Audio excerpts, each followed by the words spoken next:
Greetings once again. Good morning, good afternoon, good evening, depending on your time and zone. This is evening from my side. Day one, wonderful people. We are here once again, yes, to remind us of today's event. Today is Saturday, where we are calling for the support of our freedom. Biafra freedom is worth supporting. Nigeria is not worth defending, so support your freedom. I want to remind us again that tomorrow is Sunday, which is Netherlands fundraising. Netherlands fundraising, please let us not forget about it. Let us keep supporting, no matter how little it is. May God continue to grant us his grace. Ndewonu. I'm not here to stay long, but just to remind us of what today is and what tomorrow is. Today is fundraising to support our freedom. Nigeria is crying, Nigeria is gone.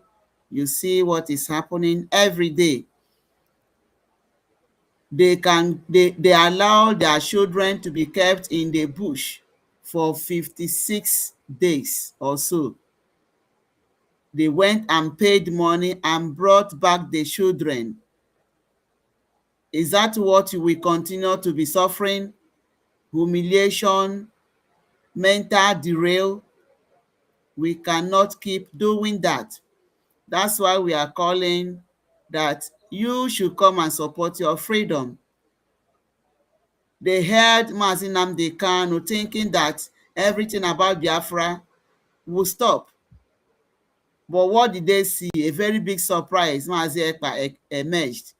They heard him, Mazi Simon Ekpa.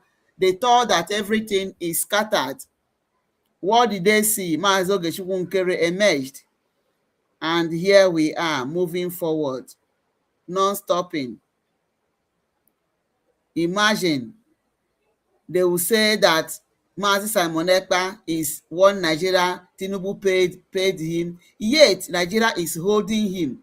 And the people that are accusing him are going freely in Nigeria, claiming that they are fighting for the freedom. They are projecting that Mazi Ogechukwu Nkere should be held, that he was paid by Nigeria. He is Nigeria agent, yet Nigeria is coming after him. Don't you see how Tinubu is working tooth and nail to see how he can convince America? But he is dead on arrival. Yet the people that say they are fighting for the freedom are going freely in Nigeria. So who is standing in for the right? Who is doing the right thing? Think about it. Why would they be going about these people? And it's the people you are accusing that they are not doing what is right. Ask yourself and tell yourself the truth. Who is really doing the right thing? If these people are not standing on the right, seeing that they are working towards our freedom, would they go after them? Why are those people being free? That is what you should know. Who is doing the right thing? Who is genuine? So our cause is not negotiable. We must be free. We must be free. I thank God that America is still standing, making their decision. The voting that they have voted for zero support of Christian genocide in Nigeria is a good one, because they are not using the money to do anything. They are not using it for anything. Okay, that's why we are calling this evening. Please come and support your freedom. Tomorrow being Sunday, find your way to Netherlands. Find your way to Netherlands to support the freedom. Support your freedom. Is what? Stop sabotaging. Stop sabotaging. These people are not resting. They are working hard to see how they can take over everybody. Ask yourself, why did they take Mazi Nnamdi Kanu to Sokoto? I heard our prime minister in his broadcast analyzing how they arrested Zita Awolowo and wanted to take him in the north. They said, no, north is far. If you keep him there, you will buy him without the knowledge of the people. Keep him where we'll be seeing him. And where did they later jail him? In Calabar. They put him in Calabar, which was a neutral ground. And Biafrans saved him. Ojukwu brought him out of the prison. Yet they turned back against our freedom. But that is not a problem, because what God has signed, no man can change it. They took Mazi Nnamdi Kanu to Sokoto, the home of the caliphate, the home of jihadism. What is it ringing in your mind? In their own, why they took him is to tell you that they have captured your what, in fact, the person that is standing in for you. So they have subdued you for jihadism. That is their own mind. But we said no. The reason they took Mazi Nnamdi Kanu to Sokoto is to derail your mental, to make you feel inferior, that really they have captured, they have subdued you.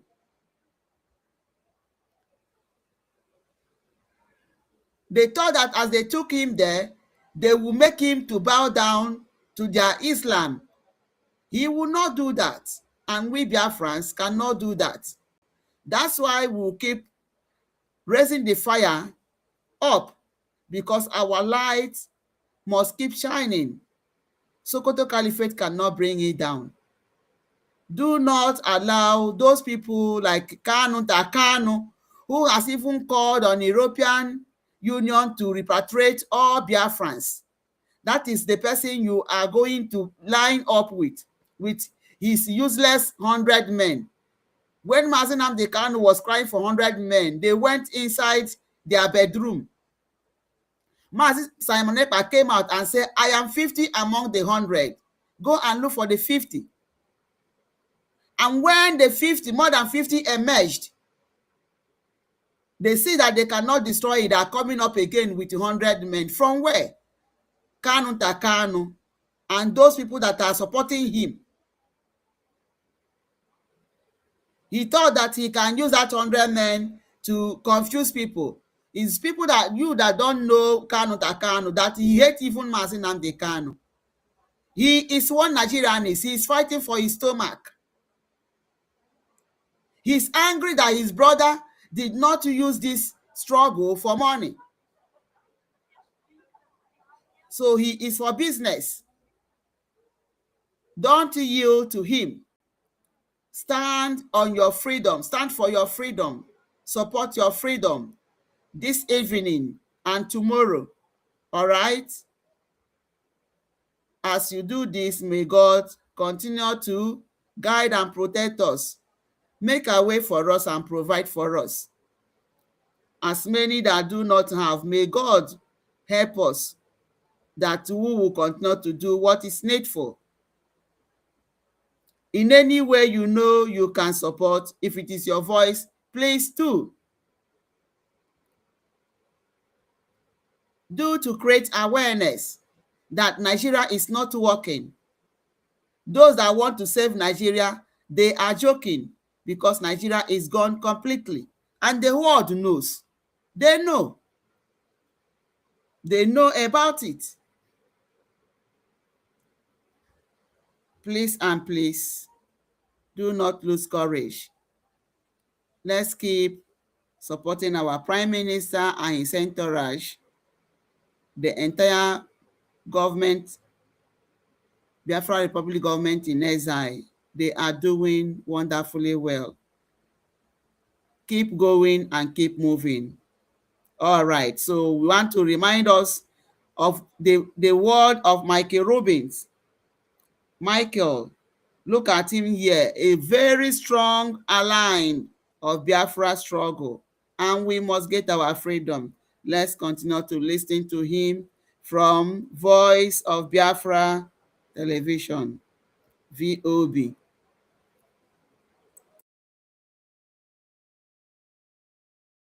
After. So when the Republic of Biafra is internationally recognized, it can start its operation right away. Its ministries, its economic philosophy, its legal code will all be prepared so that Biafra and the Republic of Biafra will be successful. And in that, I have no doubt that you will. The human capital, the intelligence, the lived experience of the Biafrans put them in a category much closer to Somaliland than to a country like South Sudan, which failed almost as soon as it began. And so I commend everything the Biafran community is doing in order to preserve its national rights and in order to protect the livelihood of the Christians who are now undergoing an ongoing tragedy. Thank you very much, Michael, Senior Fellow at the American Enterprise Institute. We really appreciate you, and we are honored to have you in VOB. I know this what we went through before the interview. We have some difficulty at the time, and we appreciate your patience. We love you very much. Keep doing the good work to save the minority. Also, Christians have been persecuted, even non-Christian. God will reward you. Humanity love you. On behalf of the Biafran people, I'm saying a very big thank you.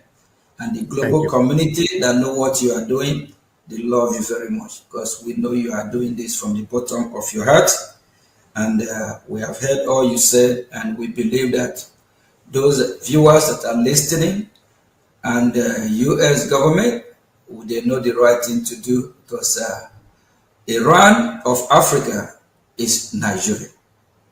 And if Nigeria is not disintegrated after taking down the terrorists over the Sahel without, on the Middle East, without dealing with Nigeria terrorists, because Nigeria have been a safe haven for the terrorists. Even they have Hezbollah in Nigeria, over 22 terrorist groups.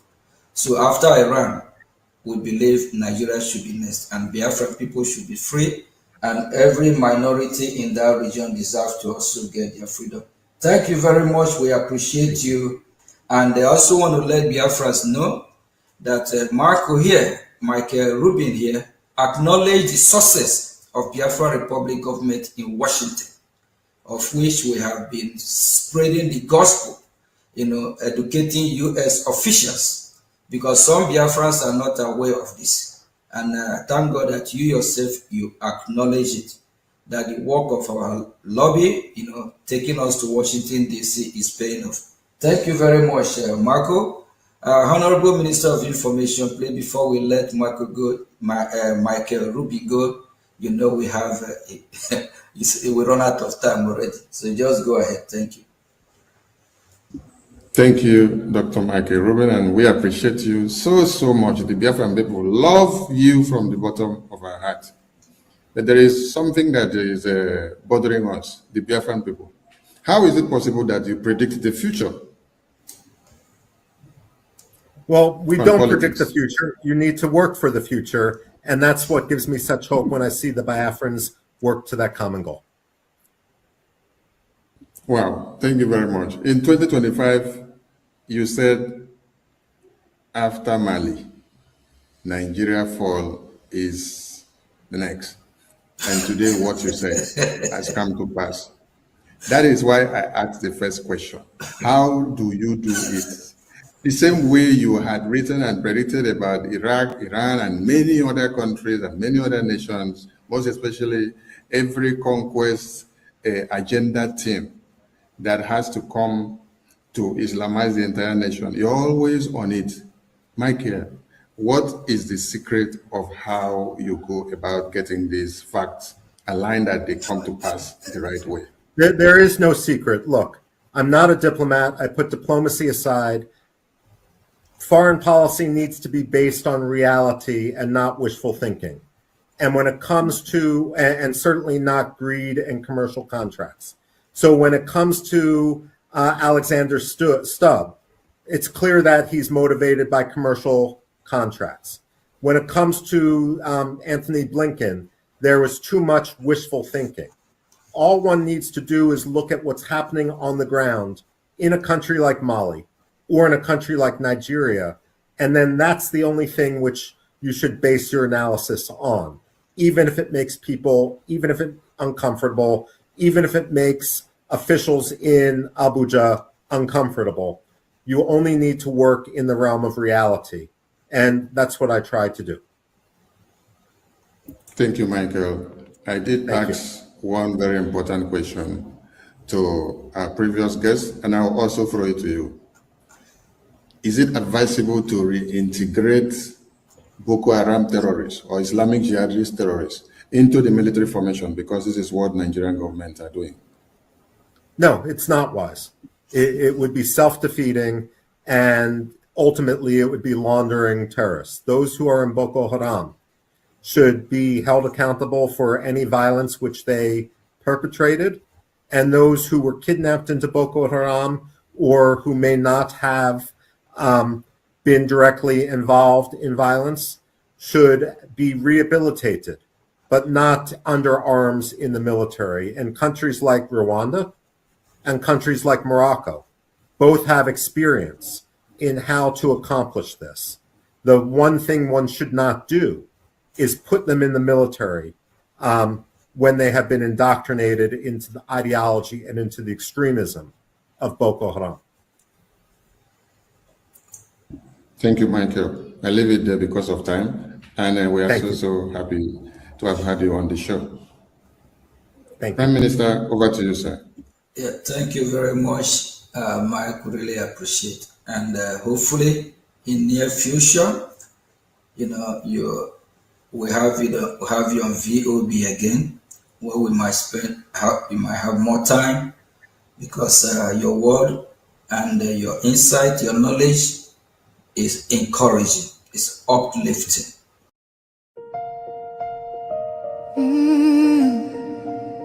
Can you hear the cry from the broken land, from the wounded hearts? Nigeria, they bleed, people they cry, tears for the ground, nobody asks why. Over 7,000 souls don't fall every single day, we still there call. Oh, yeah. Churches burning, hope fading fast. Since 2009, the pain don't last. 50,000, maybe more. Heaven they count every single soul. Children without home tonight, mothers praying through the night, fathers lost no strength to fight. Who go stand for what is right? Oh, stand for love, stand for life. Be the answer in this time. You can have to wipe their tears, you can calm their fears. Give a hand, don't turn away. Be the light in darkest day. Every little you provide keeps a soul alive.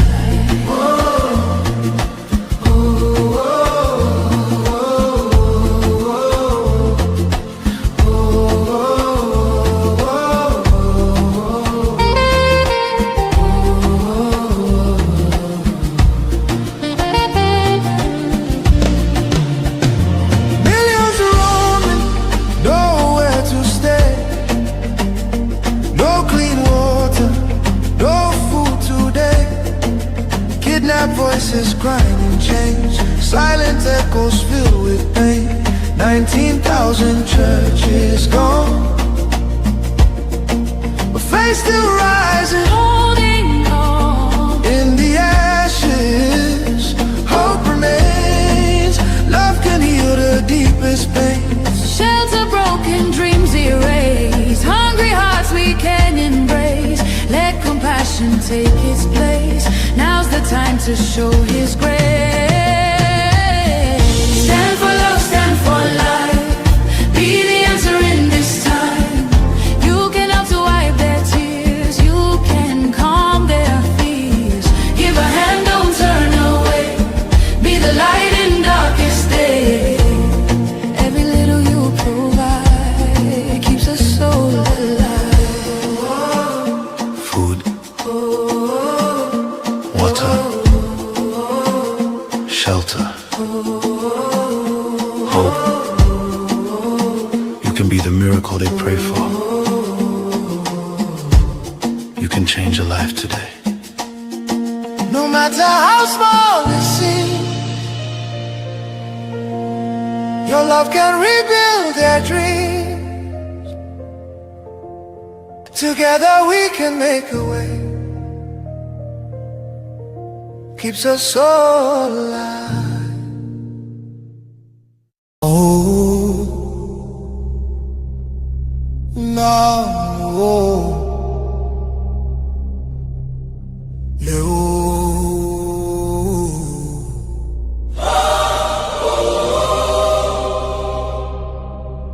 From every village, every city, from homeland to diaspora, hope is rising again.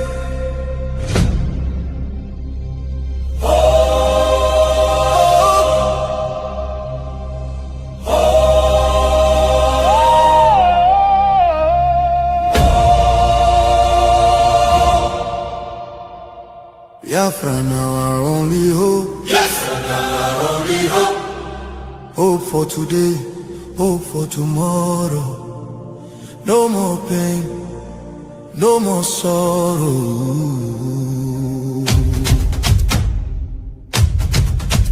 Ha! We bring better news, make your head on clear.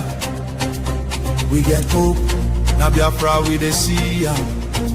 Beautiful nation, shining bright justice and fairness. Now the light, Biafra go be one beautiful nation. every Biafran go enjoy true freedom. Fine, fine country, shining nation. Justice and fairness, justice and fairness. Everybody equal, one love for rich and poor.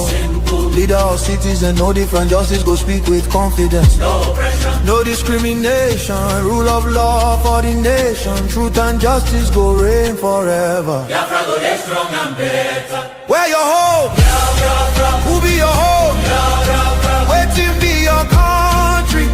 Biafra. No more suffering and smiling. No more fear, no more hiding. Respect and dignity for all. Every citizen standing tall. Free education, rich university, healthcare for every community. No more dying, Because no money. life go better for everybody. Biafra now our only hope. Biafra now our only hope. Stand up now, make we claim our Biafra now our destination. women go deliver safe for hospital. Citizen go get support every month. Better roads go connect every city. Modern railways and airport. Clean water go flow for house. Electric light go shine every night. Security go protect every family. Day and night. Everything go right. You fit waka free for midnight. Go your road without fear. Kidnapping and violence disappear. Peace and progress everywhere. Mama and papa go get retirement benefits. Nobody go kill you for Biafra and go free. Now wahala, the person don't buy for him head. Oil and gas beneath our ground. Now the people wey get the land go control am. Resources go serve the people.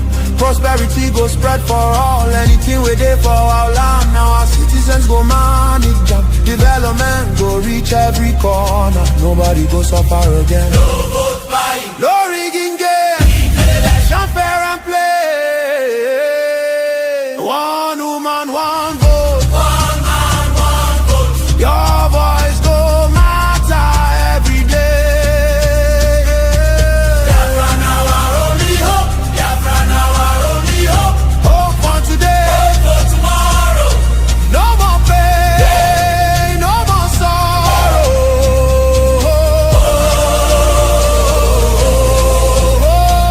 Biafra now our only hope. Biafra now our only hope. Hope for today, Hope for hope for tomorrow. No more pain, no more sorrow. Biafra.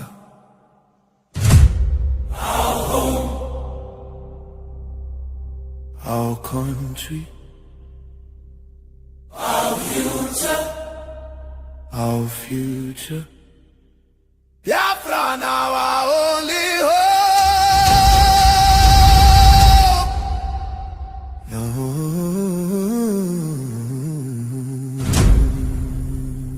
Great people of Biafra. This is the voice of Biafra. The voice that cannot be silenced. The voice of truth, resilience, and freedom. Speaking to you in the spirit of courage and in the language of liberation. Nigeria government has lost control over insecurity. Fellow listeners, what was once whispered in fear, what was once denied in arrogance, has now become a reality too loud to ignore. A nation staggering under the weight of its own contradictions is rapidly losing control over insecurity. From the north to the south, from the east to the west, the land trembles, not from natural disaster, but from man-made chaos. Communities abandoned, villages raided under the cover of darkness, highways turned into corridors of fear. Citizens left to fend for themselves. In a country where the government once promised protection, the question now echoes across the land. Where is the government? Where are the security forces? Where is the accountability? In recent times, markets have become targets. Travelers have become victims. Families have become statistics. And yet, those in power continue to speak in rehearsed tone. Detached from the suffering of the people, observers say, this is no longer a matter of isolated incidents. This is systemic failure. A collapse of responsibility. A nation where innocent lives are wasted daily. As fear grips the population, a new reality emerges. The people have lost confidence. Trust has been eroded. Hope has faded. But here, on this frequency, we do not deal in fear. We deal in truth. And the truth is this. A government that cannot protect its people has failed its most sacred duty to the people. Listen. Remain vigilant. Remain aware. Remain strong. Nigeria has failed its citizens, and in awareness lies survival. This is a wake-up call. You are listening to the voice of Biafra, where truth lives and freedom speaks. Biafrans stand firm until justice speaks louder than silence. And stay. God bless Biafra Republic. God bless Biafra Republic, government in exile. Justice go reign forever. Biafra go get strong and better. Where your home? Biafra, Who be your home? Biafra, Waiting be your country. Biafra. No more suffering and smiling. No more fear, no more hiding. Respect and dignity for all. Every citizen standing tall. Free education, rich university, healthcare for every community. No more dying, because no money. life go better for everybody. Biafra now our only hope. Biafra now our only hope. Stand up now, make we claim our Biafra now our destination. women go deliver safe for hospital. Citizen go get support every month. Better roads go connect every city. Modern railways and airport. Clean water go flow for houses. Electric light go shine every night. Security go protect every family. Day and night. Everything go right. You fit waka free for midnight. Go your road without fear. Kidnapping and violence disappear. Peace and progress everywhere. Mama and papa go get retirement benefits. Nobody go kill you for Biafra and go free. Now wahala, the person don't buy for him head. Oil and gas beneath our ground. Now the people where get the land go control them. Resources go serve the people. Prosperity go spread for all. Anything we there for our land. Now our citizens go manage them. Development go reach every corner. Nobody go suffer again. No vote buying, No rigging game. Election fair and play. One woman, one vote. one man, one vote. Your voice go matter every day. Biafra now our only hope. Biafra now our only hope. Hope for today. Hope for tomorrow. No more pain, no more sorrow.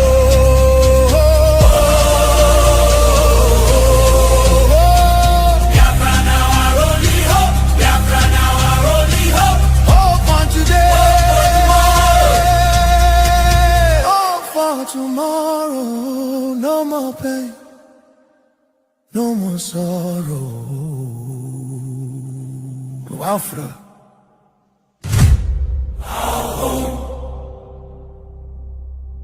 Our country, our future. Biafra now our only hope. No.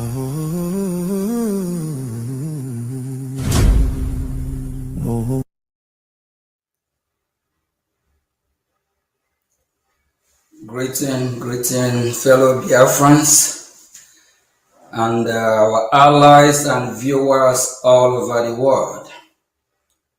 Good afternoon from here.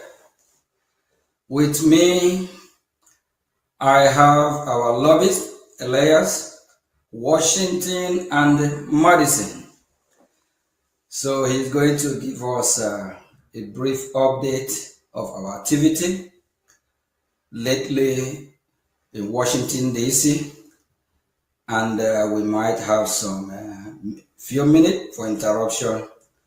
Then after that, we call it a day. And I also want to remind Biafra that this is Voice of Biafra, because for so long our voice have been silenced, and it's time we tell our story and the reason why we are fighting to leave the country called Nigeria, because it's a terrorist country. And tomorrow also we'll be having our guest, Ambassador Tinubu. Please don't miss it tomorrow. We call Elias Mazi Elias. Mazi Elias, welcome to VOB. Thank you very much.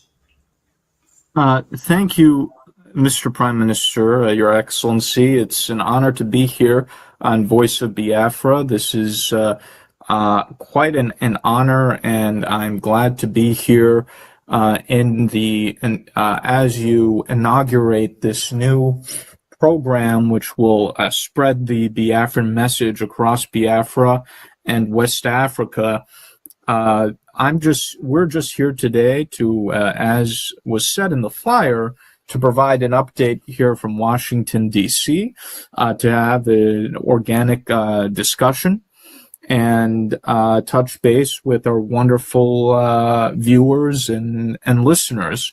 Prime Minister, as you know, and you've been coming to Washington, D.C. with me on a very frequent basis.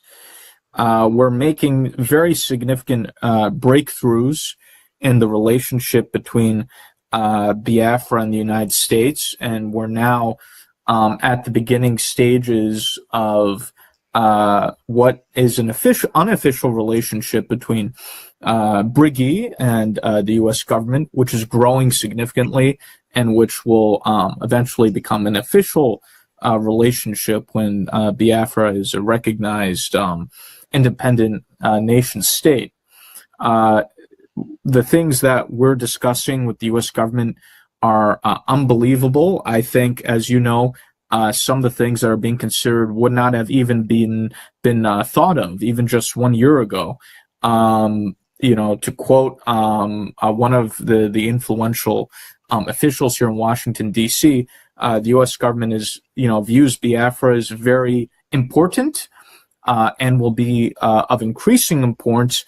And the U.S. government is going to consider things that is not previously considered because of both the promise that BRGIE has provided as well as the failures of the Nigerian government.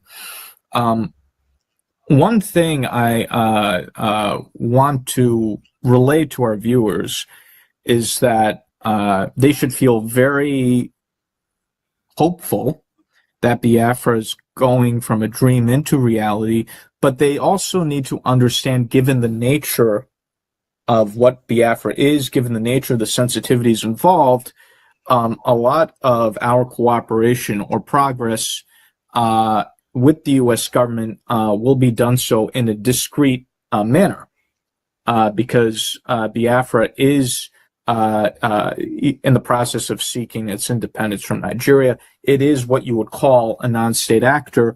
The U.S. government tends to be a little bit more discreet in terms of disclosure of its activities with non-state actors versus its official relations with foreign governments. So the reason why I wanted to mention this is, for example, some of our very enthusiastic BRGIE fans and Biafran fans. Sometimes I see some of our supporters on social media and Twitter saying, when's the U.S. going to hurry up? When's the U.S. going to support the Biafran Liberation Army or do certain things? And what I would say to Biafrans is, how would you know, if the U.S. is not already doing those things? The thing is, when the U.S. works with non-state actors, they typically do not disclose the nature of the relationship, and that's not something we would disclose unless the U.S. government authorizes that. So for example, when the U.S. government worked with various Syrian rebel groups, for example, to effectuate democratic transition in Syria, that program was a secret program for a number of years before it was made public information. So Biafrans should be assured that things are happening, but they also need to understand that there will be aspects of the progress and of the relationship that we have with the U.S. government that will be what we call covert in nature and not overt in nature. So I think many people will be astonished by the progress we're making, by the things that are being considered. And over time, I think certain things may be made public when the time is appropriate.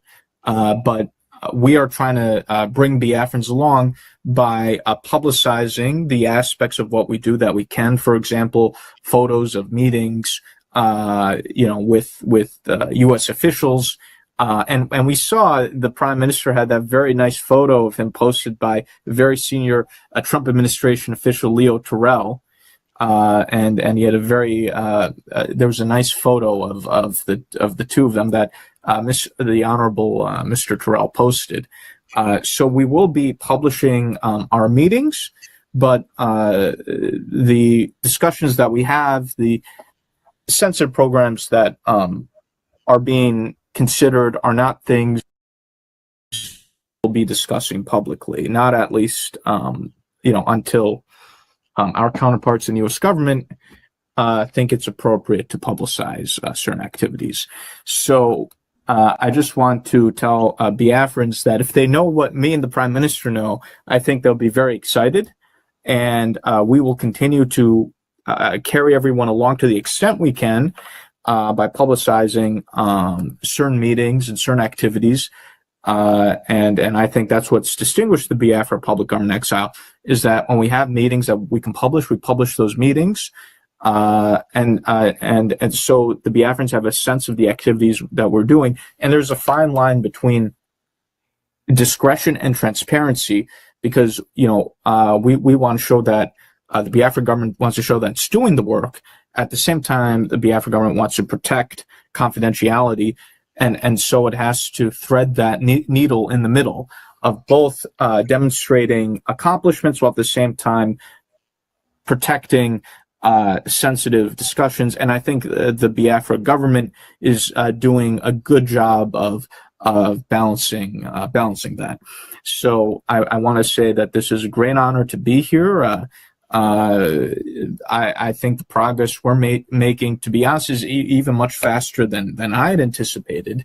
And my message to Biafrans too is you have to stay focused, you have to be serious, and focus on the goal and not get sidetracked with drama or nonsense. So thank you very much, and I'll turn it over to you, distinguished Prime Minister. Thank you.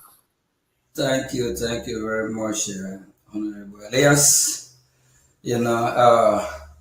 It's like every other day, we do have the opportunity to meet, because just like for the past few weeks, it's a lot of meeting, Yes. And we actually have to travel outside the metropolitan area, which is Washington D.C. area. We travel far away from Washington D.C. So all for Biafra. We just want to encourage Biafrans to be hopeful that our freedom, is here. And you touch light on something I really want to ask you, that if somebody have even whisper on your ear 2 years ago that what we have achieved and where we've been today, that we're going to achieve this milestone, what will you say? Oh, people have admitted to me privately, they're shocked about what we're doing. 2 years ago, what we're doing, the accomplishments we have, what the U.S. government's considering, people, if you asked someone 2 years ago, they would have told you, oh, you're completely crazy. So it's amazing what we've achieved. The environment is completely different than 2 years ago, even from a year ago. So things are very quickly shifting in our favor. And as you know, Prime Minister, certain individuals who didn't even consider Biafra now seriously considering Biafra, people who thought that, oh, this is completely unrealistic, all of a sudden they want to come on board. So it's been a very big shift, even within the past 6 months, I would say. Even it's like on a monthly basis, it's now shifting in our favor. Yeah, just like Ambassador, that will be at the VOB tomorrow. 2 years ago, if you have asked him to come to Voice of Biafra, the name Biafra, they were like, what? Because Washington, D.C., have not really know much about what is happening in Nigeria and how bad Nigeria situation is. So the Biafra Republic government in exile, we actually do a lot of work, lecturing, talking.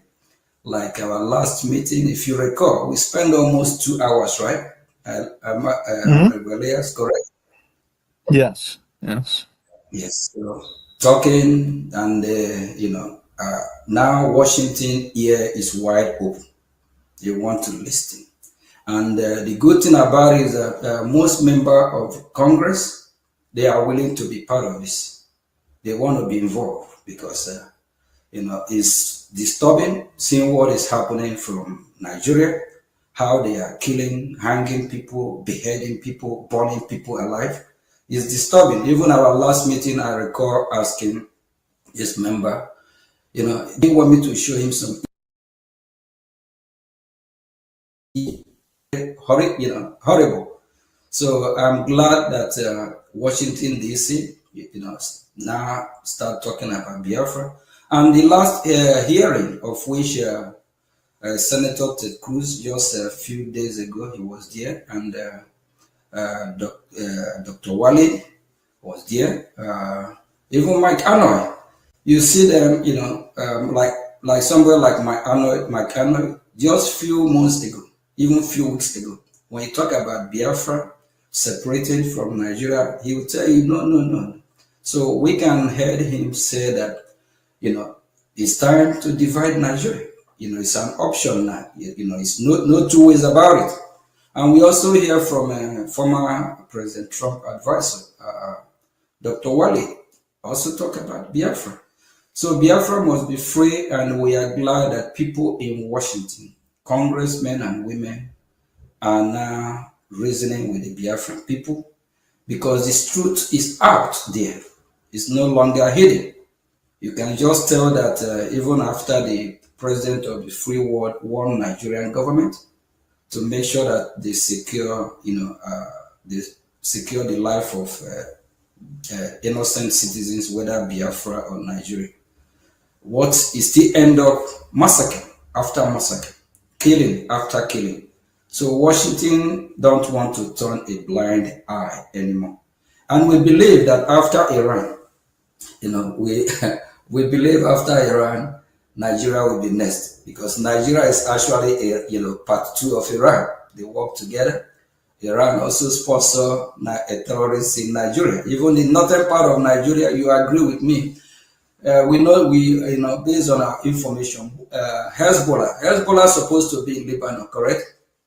But Hezbollah is in the north of Nigeria. They even have their cell, or you call it prison there. So, and Biafra people are so, glad that they have you on board, and we have done a lot. And like my speech a few days ago, I said I have heard a lot. A lot have echoed in this ear about, why Washington have not been talking about Biafra before now. And, we're glad that we are correcting all the mistake with good leadership and steady leadership. And very soon, Biafra will be free. So, glad that we have you in our VOB. And as you knew, I don't know, when is the last time you heard CNN or BBC talk about the genocide happening in Nigeria or in Biafra land? Please, when is the last time you recall?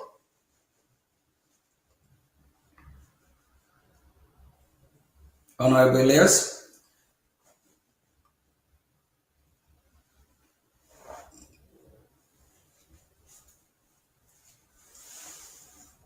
Honorable Elias, can you hear me? I think we lost we lost him.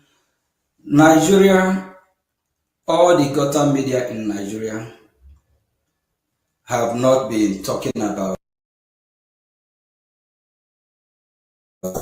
Christians nor the Nigerian Christians. It's so sad.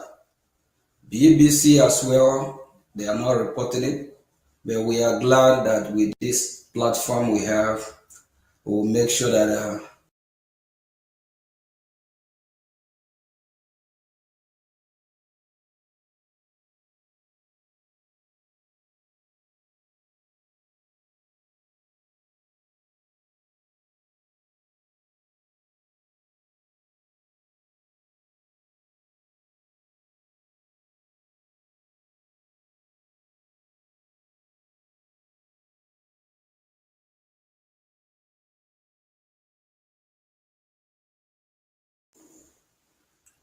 Okay. Hello? Yes, I think we lost connection. Am I coming out now? Yes, I apologize. I must have been an internet connection issue. I got frozen and I had to log out and re-enter. So I apologize for missing your remarks there. Okay, yeah, I was actually asking question, right? When is the last time you hear this gutter media from Nigeria, whether it is Arise, uh, Channel News, CNN, because CNN is actually worldwide. So, and BBC. When is the last time you hear from this news media channel talking about the genocide against the Christians in Nigeria or the Christians in Biafra? When is the last time you recall? Well, I think the seminal moment was when, with the involvement of our extensive lobbying education campaign, along with some of the other pro-Christian groups here in the United States, when President Trump declared Christian genocide in Nigeria, and it became a worldwide issue. And our role in the education campaign of the U.S. government was highlighted in international media. As far as I recall, there's not been that much attention on Nigerian Christian genocide or the Biafra issue previously, at least to this extent. There was some talk about Christian persecution in Nigeria previously, but very little coverage of the Biafra issue, and even not that much coverage of Nigerian Christian genocide issue. I mean, some very committed members of Congress were talking about it, but it wasn't a worldwide international topic that it is today, where now I think every member of Congress wants to talk about Nigerian Christian genocide and persecution. People are now talking about the Biafra issue. So there's never been this type of awareness previously. There's never been this type of discussion previously, at least not that I'm aware of, but certainly not in recent Yeah, history. actually, my question is about the media. Like, Arise is in Nigeria, Channel News in Nigeria, Nigeria, BBC there in Nigeria. What my question is that, when do you recall, when is the last time you heard this news media channel like Arise, CNN, BBC, and Channel News talking about the genocide against the Christian Biafra or the Christian Nigeria? Well, these outlets have always tried to avoid the topic, but given the fact that the President of the United States, the senior leadership of the U.S. government, is talking about the issue, taking action about the issue, and you have so many prominent people talking about the issue, these outlets are no longer in a position to ignore the issue or pretend the issue doesn't exist, which they were able to previously. But, if the President of the United States, the leader of the free world, is talking about an issue, you can't simply ignore, pretend the issue doesn't exist. So because of the president's action, because of the international media attention, even your Nigerian news outlets like Arise News and the other media, they're now forced to talk about the issue. Granted, they put their own spin on the issue, but they're forced to discuss it now. Even with BRGIE, for example, Arise News and the other Nigerian media channels did entire segments on the lobbying war, for example, between us and the government of Nigeria. So because the issues gained so much prominence, even what we call the Nigerian gutter media is even forced to discuss these issues now because there's no being able to avoid these issues. So it's just, I think it's a different scenario now, and even the Nigerian media is forced to pay attention.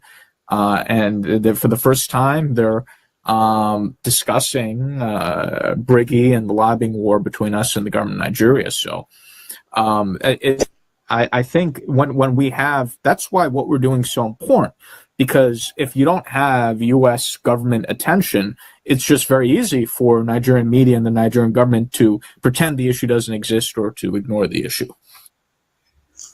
Elias, do you know for years now that these media outlets I just mentioned are suppressing the news from, they are, I'll call them terrorist news media because they work with the government of Yeah. Nigeria. Yes, they are not covering it. They are not, they are actually suppressing it. It's so shameful. You remember what happened during this wonderful, great President Trump inauguration with Arise, right? Yeah, I remember Can that. I wanted to bring up that example. So they've suppressed the issue for so many years. When we bumped into, it was a complete accident. When we bumped into the Arise News reporter inauguration, he got completely freaked out. And he tried to pretend that we didn't exist, and he was just losing his mind. Those days are over now because they've suppressed the issue for so many years, and their policy was pretend the issue doesn't exist, or they would briefly mention the issue from time to time, very brief, in a brief way. But this is a completely different situation now. They can't suppress the issue like they used to. And the Nigerian media is in an extremely difficult position now, and that's why they're forced to talk about us now, because of the international support that we have, and I think that's making the Nigerian media very nervous. But you see, because what we're doing has so much is so heavyweight, Nigerian media is not able to pretend like they were in the past. So it shows you the progress we've made. They're forced to confront an uncomfortable situation now. They're very uncomfortable now that they have to talk about it. You're right about it. I'm so glad that we have a wonderful team in Biafra Republic government in exile, especially steady people. Exactly. People with a wise, reasonable mind, people that are focused, not people that are so self-centered. I'm glad I have a team like that working with me, and also you yourself. You are so Yes. wonderful. Yes, because every time on the phone, all we talk about is about our engagement, about Biafra, about what we have, need to do. Sometime midnight. So Yeah. having something like you, we really, really appreciate, and Biafran people, glad that we have somebody like you. And what actually gives me joy, how I wish, just like you mentioned earlier, how I wish we can, let Biafran people know everything that we know. But there's some that are top secret. It's not everything we'll talk on air. But Biafra is here. And for enemy of Biafrans, what do you think what message you think we need to send to them? Because we have a lot of saboteurs, a lot of Biafran enemy, even our voice of Biafra. Some are not happy that we now have a voice of Biafra satellite and the radio. So we still have a lot of work to do to perfect it. But a lot of Biafran's enemy are freaking out because for so long our voice has been suppressed. It will never happen again. And during the genocidal war against the Biafran people, which lasted 3 years from 1967 to 1970, exactly what happened. The media never report how Biafrans have been massacred. They even lied to the international community. That is just, farmers' header clash and all that nonsense. Thank God that we have Biafran Republic government in exile that is taking the message to Washington through, your help, Washington and Madison. Thank you very much, Elias. So what message we have for those that are thinking that Biafra will not come, and for the saboteurs, what do they need to do? Well, they should be prepared for a lot of pain because we're going to be exploding this next year. So I think both the Nigerian government and the internal saboteurs should be ready for a lot of pain, and they'll start to see us. I think assert certain things in the very near future. So we're slowly going to open up the door more and more. And I think both the Nigerian government and the internal saboteurs, they're going to be in for many shocks. So I think they need to, as you said, put on their seatbelts. Otherwise, they're going to fall off the car. Yes, and for Biafrans that are still, not supporting, what message do you need to, what do you think they need to do so that we can move as fast as we can? So what is your message to Biafrans that are not supporting what we are doing? Or Yeah. Biafrans that don't believe what we are doing so far? Yeah, so what I would suggest is, look, things always take time in any movement, in any revolution. It's understandable. What I would say to Biafrans now is, I think until this point, there's been a lot of chaos and instability in the Biafra movement. I think for the first time with the Biafra Republic Army in exile under your leadership, Mr. Prime Minister, we have a right group of people who are solid, who are stable-minded. There's been considerable restructuring of the government, weeding out of bad elements in the Biafra government leadership. And now we have a solid group of professionals in the Biafra government. It's very solid, very stable, the right group of people, professional people, committed people, and we're undertaking things in a very serious way, in a stable way. So what I would suggest is to Biafrans who may have been a little bit disoriented, given the chaotic nature for in which previous Biafran organizations were run or things were done in the movement, I would say, no one's forcing you to do anything, but watch carefully what we're doing and use your common sense. When you see that the Biafra Public Government in Exile is the only organization that's getting results, that has a pathway, that's a serious pathway to achieving Biafran independence, I think you should then become involved and become supportive.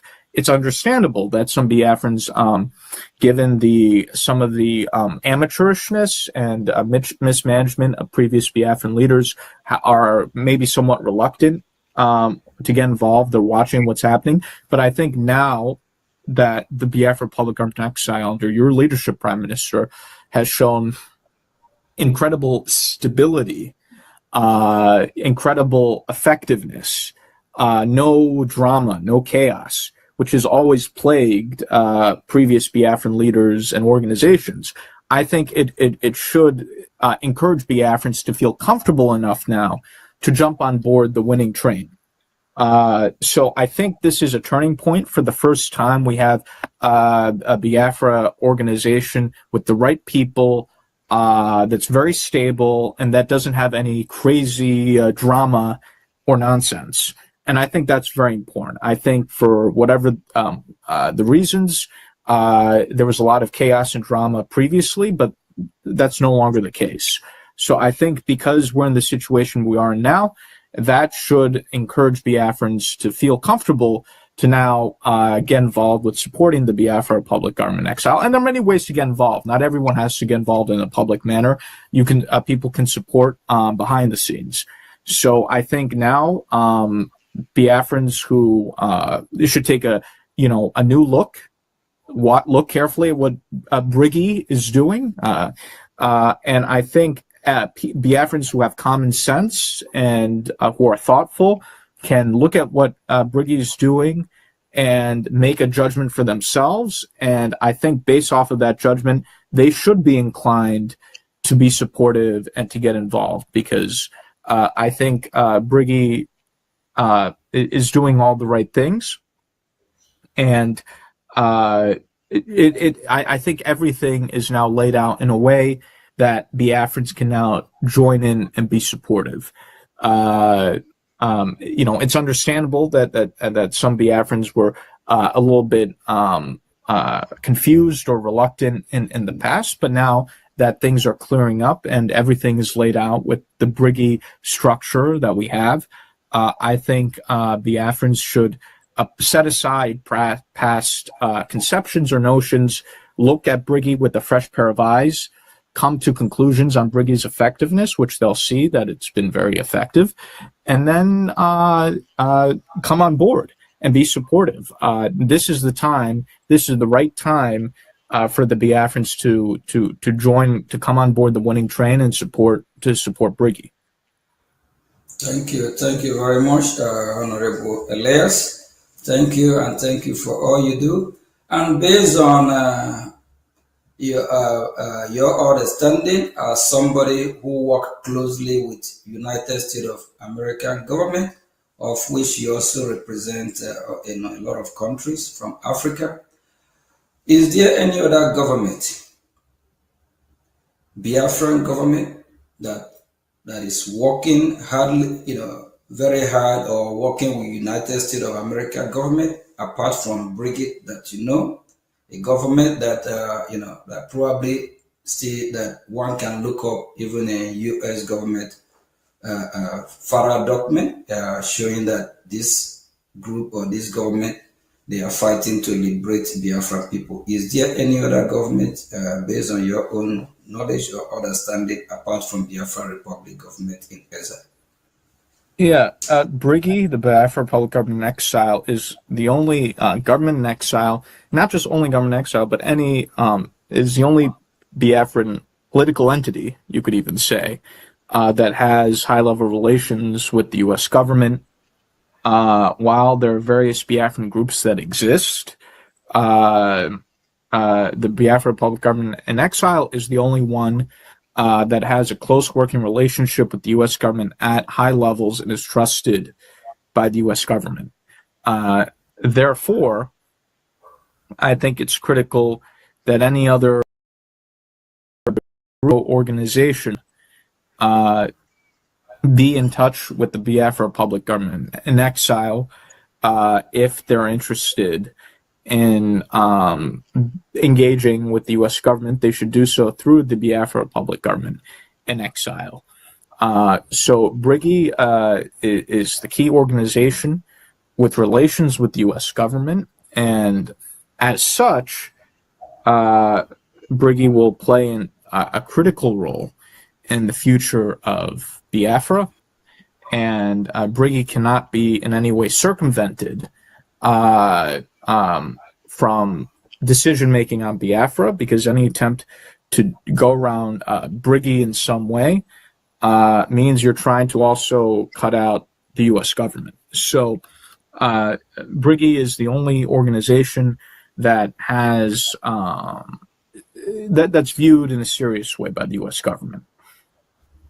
Thank you very much, Honorable Elias. And Biafran people, you have heard it from, we call him Mazi Elias.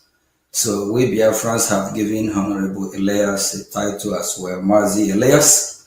And he worked closely with U.S. government. So he knows more than a lot of us, and is somebody who represents not just Biafran people. He also represents other countries from Africa.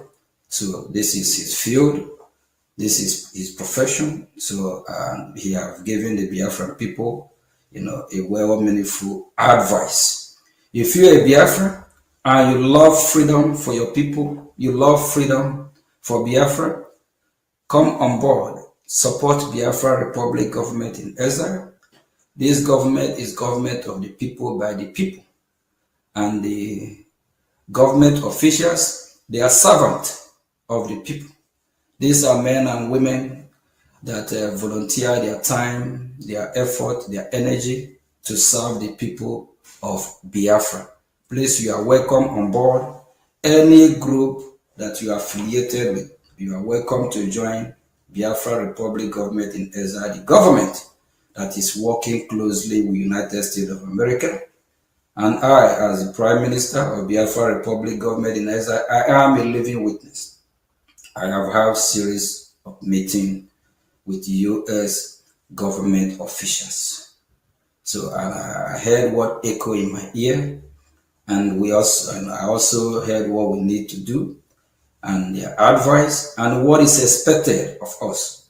We need to unite, we need to focus, we need to organize, We also need to know that United States of America have our back.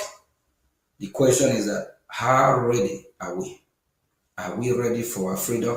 And I also want to remind Biafrans what happened in Iran.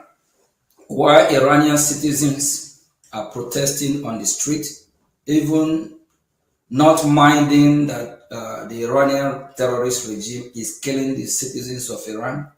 Iranians are so determined to go out the street, protest, make a loud noise, and it get to the ear of the president of the United States of America, the president of the free world, and he told the Iranian people they should keep protesting, that freedom, their freedom is in their hand, meaning that help is on the way.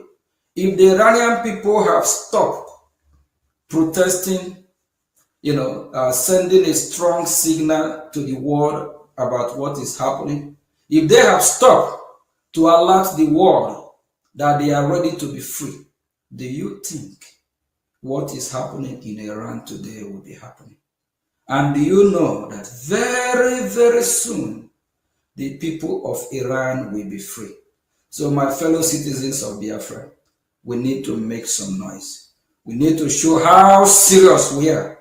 And we need to stop this emotional blackmail that the Nigerian terrorist state have used on us. We are so glued with our past. Let's focus on the present. We understand that we have Biafrans that are, have been massacred, and like Mazin Namdekan is kidnapped from Finland, from Kenya, by this terrorist Nigeria. And we also understand that Mazi Simon Ekpa likewise is arrested, all because of fighting for the people of Biafra. So we're not going to dwell on past. Let's dwell on present. And the present is what we revive our past. We that are fighting are the ones that will free all the political prisoners, because that's what they are. They are political prisoners because they are locked up because of agitating or fighting for Biafra freedom. So let us all stop this emotional blackmail that the Nigerian terrorist state are using on us and support the current leadership, of which I'm the Prime Minister. So Biafra Republic government in exile will do everything humanly possible to release all political prisoners. It's a task. We represent the entire Biafra, so we don't represent some group of Biafra and avoid other group of Biafra. So all Biafrans are citizens of Biafra, so we do everything humanly possible to free all political prisoners. So your support, we hasten it. Your support, we speed it up. But when you keep dwelling on the past, we'll go nowhere. So let's dwell on the present and focus on the government that is making it happen. The government that have taken the cause of Biafra to Washington, D.C., because for over 10, 20 years, Washington, D.C. have not been talking about Biafra like today. Please, your support will go a long way. Thank you very much. And Honorable Elias, let's get your closing remark to Biafran people. I know you already encouraged Biafran people. I'm still getting a message that they would like you to speak more, but because of time and other engagement, and we'll be wrapping up. So Honorable Elias will also be at VOB in near future, very soon. Thank you very much. Yeah, thank you. It's an honor to be here. What I would say to Biafrans is the issue now is not even external support, because we're making huge progress with international support. In fact, I think the challenge is if the Biafrans themselves can move quickly enough and show that they're ready for their independence. So how fast everything moves in a way depends on you, the Biafran people.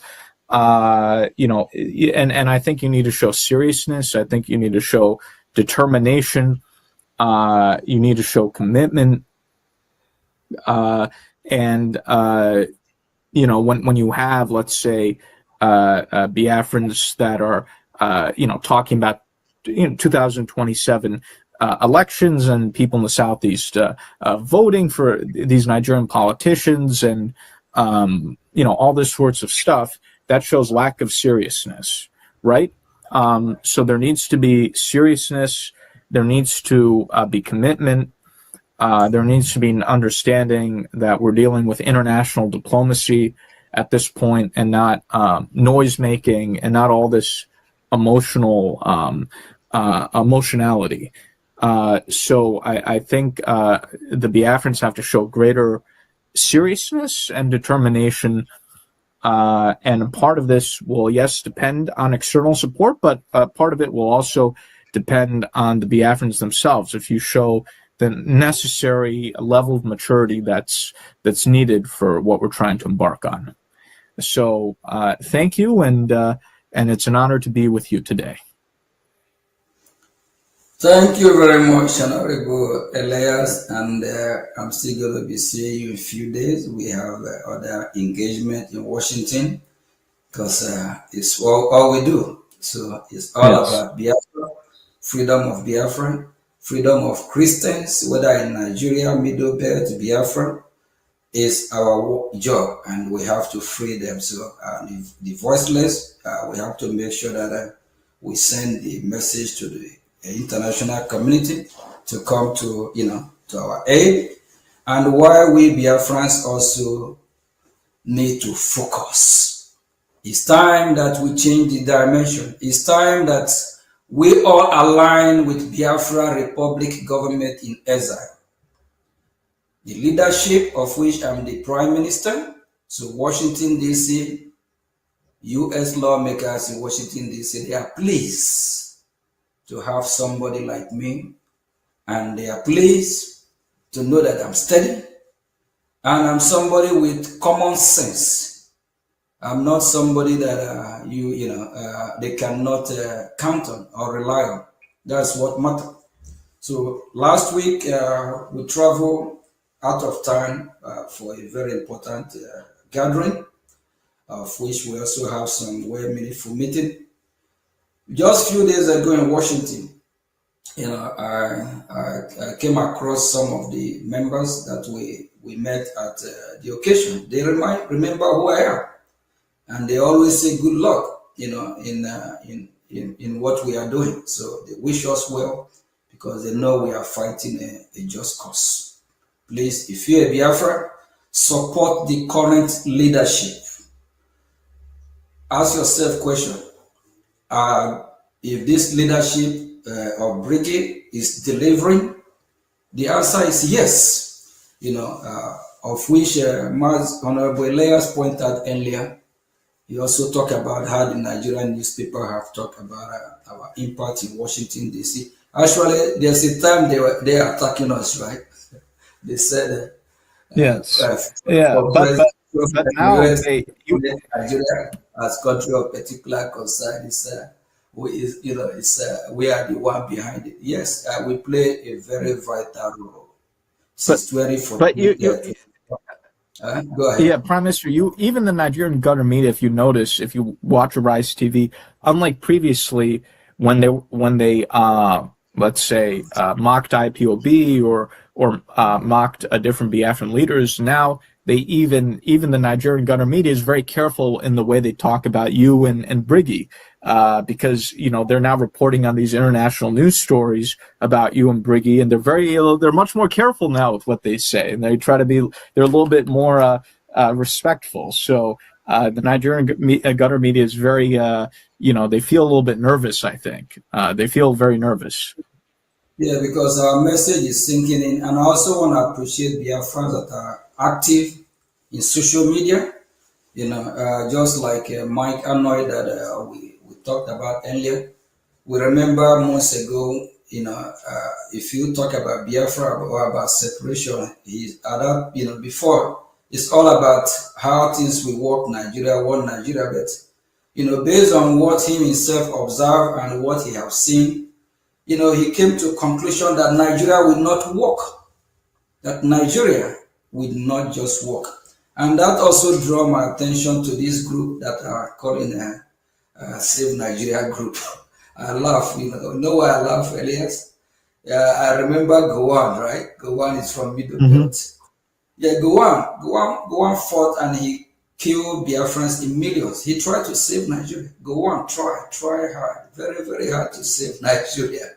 The same Nigeria that he tried to save is the same Nigeria that is killing his people.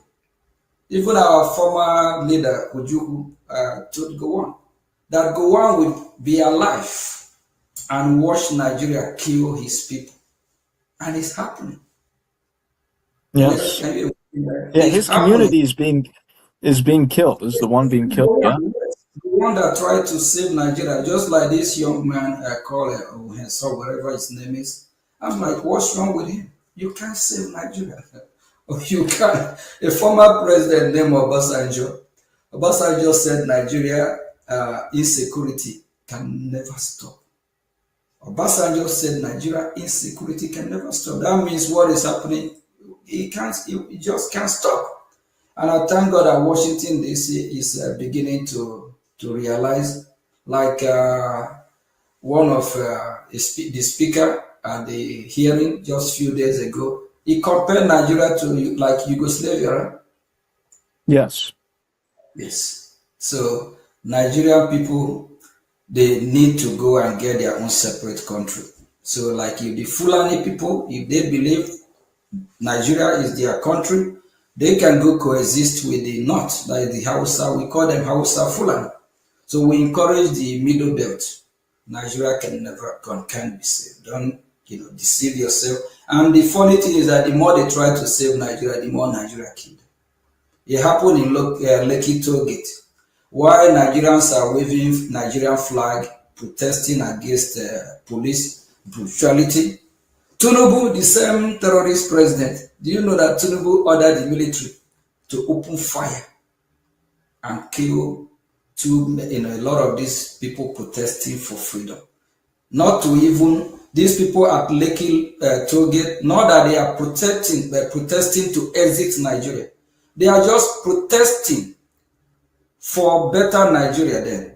They are just protesting against the police, a police force called SARS, because these SARS are actually terrorists. The way they, the SARS turned to terrorists that are kidnapping people for ransom, because if they arrest you, they will tell you how much you need to pay before they release you. So they're committing a lot of crime. Tinubu ordered military to kill this innocent Nigeria protesting. Nigeria can't just be saved, so this Save Nigeria group need to stop wasting their time, because whenever they keep posting of their meeting from Washington DC to save Nigeria, that go on, their brother, uncle tried to save. It never worked. And the same Nigeria that they try to save is killing them.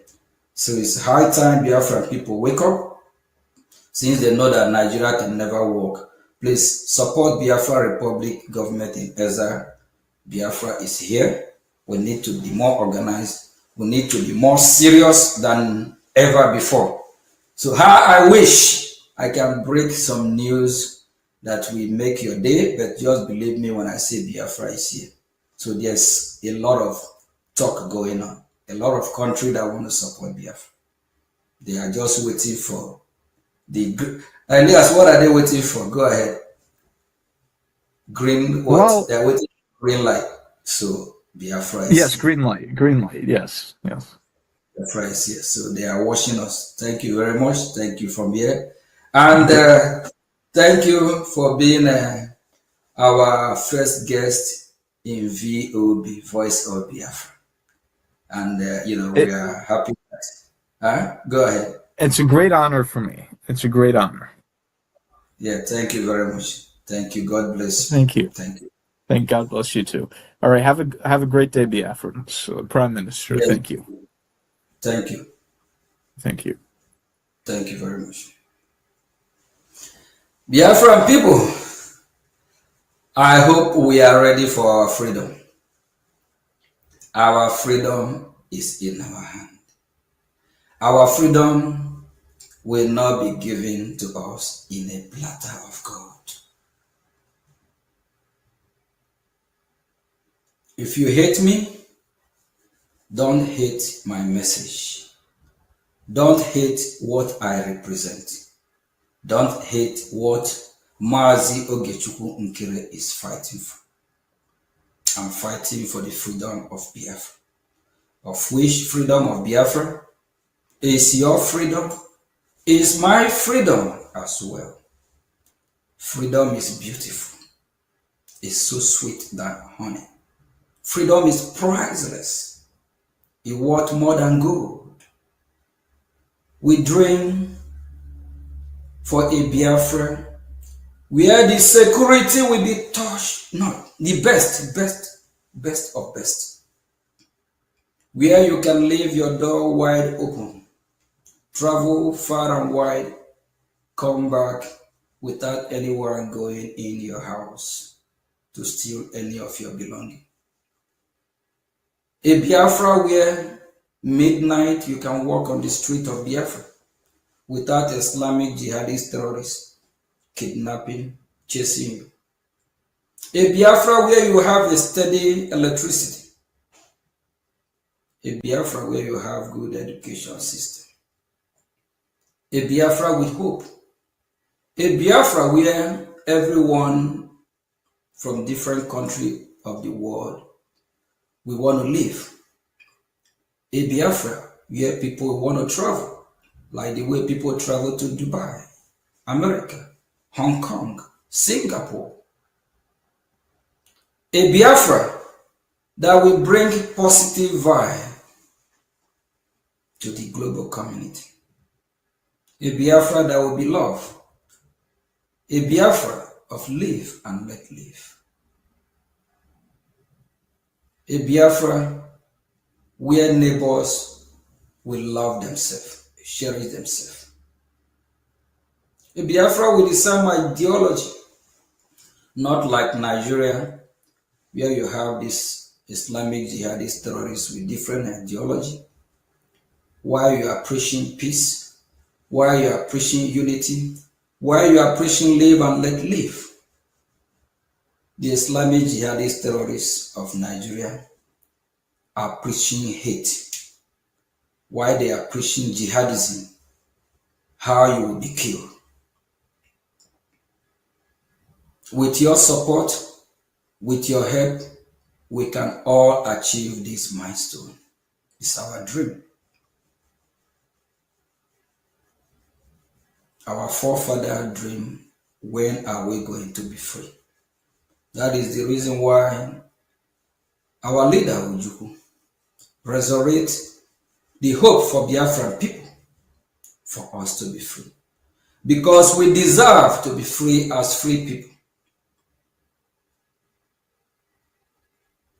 And we know that if we don't fight to be free, if Biafra land is overrun,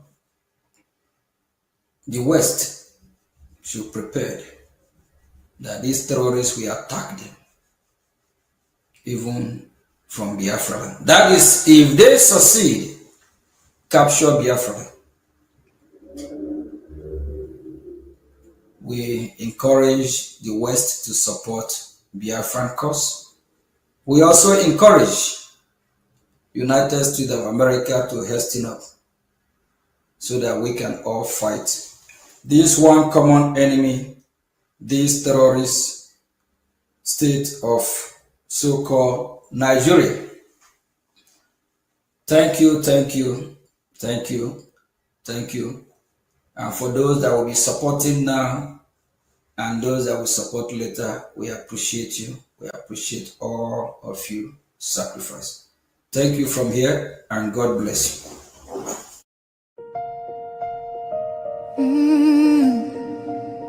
Can you hear the cry from the broken land, from the wounded hearts? Nigeria, they bleed, people they cry, tears for the Nobody asks why. Over 7,000 souls don't fall. Every single day we still their call. Churches burning, hope fading fast. Since 2009, the pain don't last. 50,000, maybe more. Heaven they count every single soul. Children without home tonight, mothers praying through the night, fathers lost no strength to fight. Who go stand for what is right? Stand for love, stand for life. Be the answer in this time. You can have to wipe their tears. You can calm their fears. Give a hand, don't turn away. Be the light in darkest day. Every little you provide keeps a soul alive.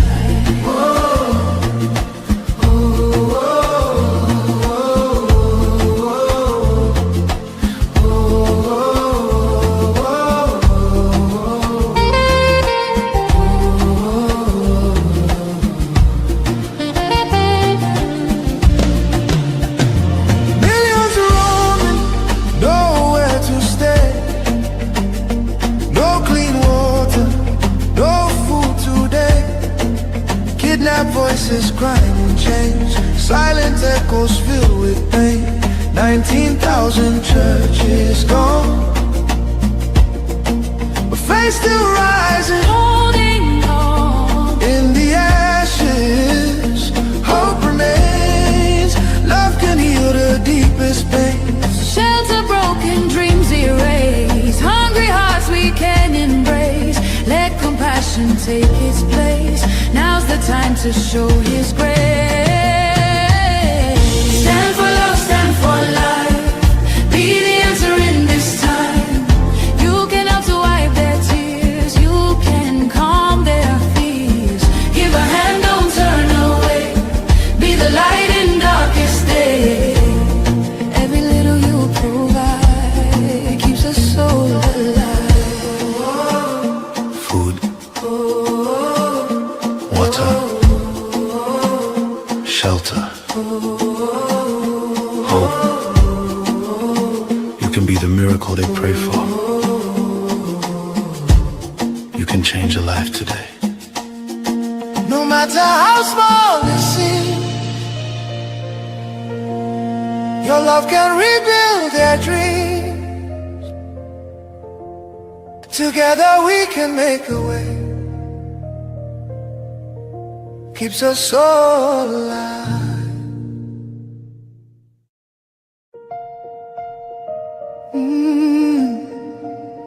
Can you hear the cry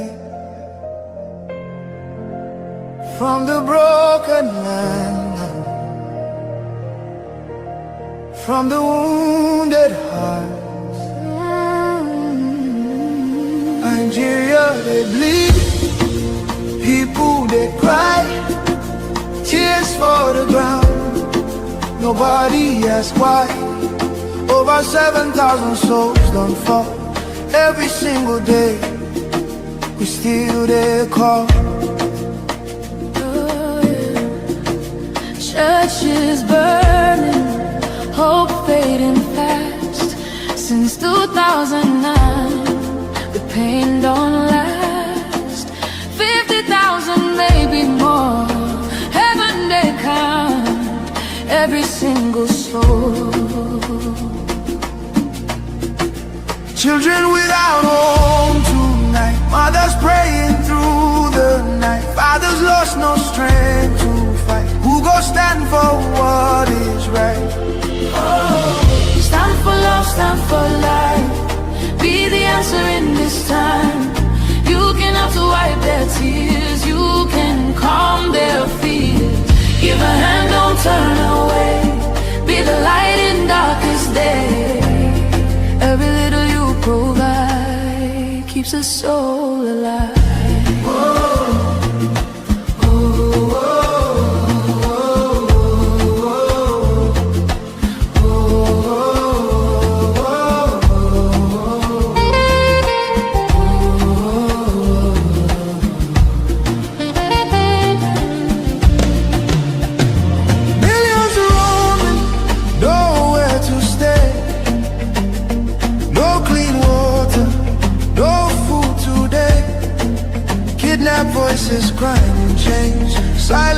echoes filled with pain. 19,000 churches gone, but faith still rising, Holding on. in the ashes. Hope remains. Love can heal the deepest pains. Shelter broken, dreams erased. Hungry hearts we can embrace. Let compassion take its place. Now's the time to show His grace. Stand for love, stand for life. Be the answer in this time. You can help to wipe their tears. You can calm their fears. Give a hand, don't turn away. Be the light in darkest day. Every little you provide keeps a soul alive. Food, water, shelter, hope. You can be the miracle they pray for. You can change a life today. No matter how small it seems, your love can rebuild their dreams. Together we can make a way. Keeps us so alive.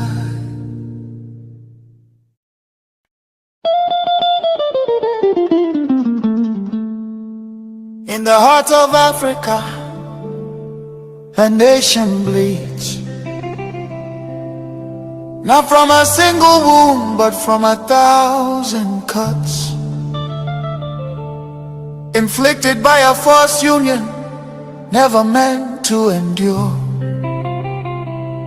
This is the story of Nigeria. A giant built on false foundations, now straining beneath the weight of its own contradictions. And at the center of that storm stands the unbroken spirit of Biafra, crying out for freedom from a nightmare that has consumed millions.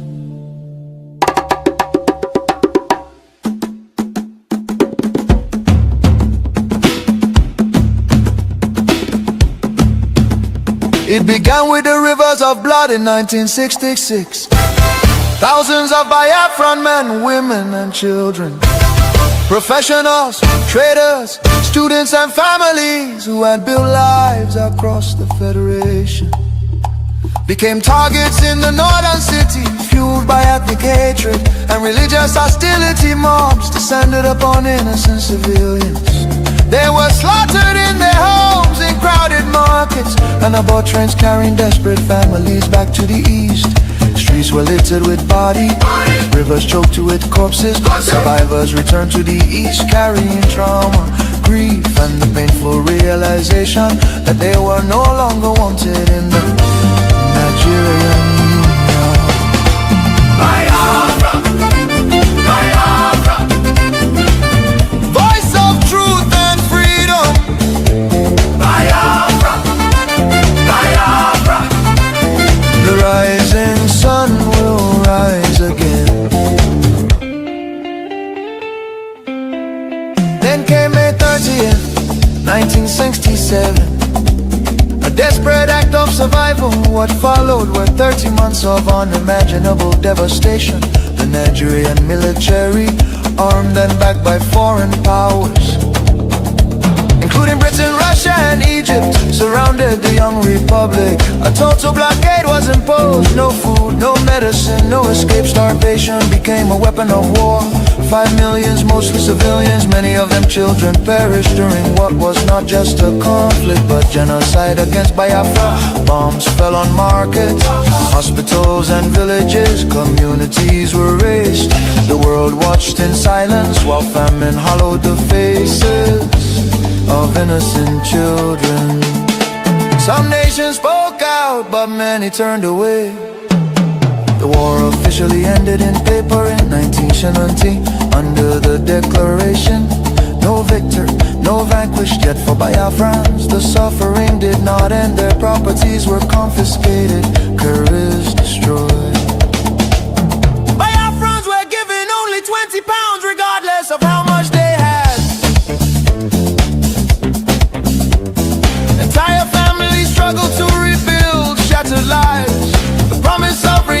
Aspiration faded into disappointment.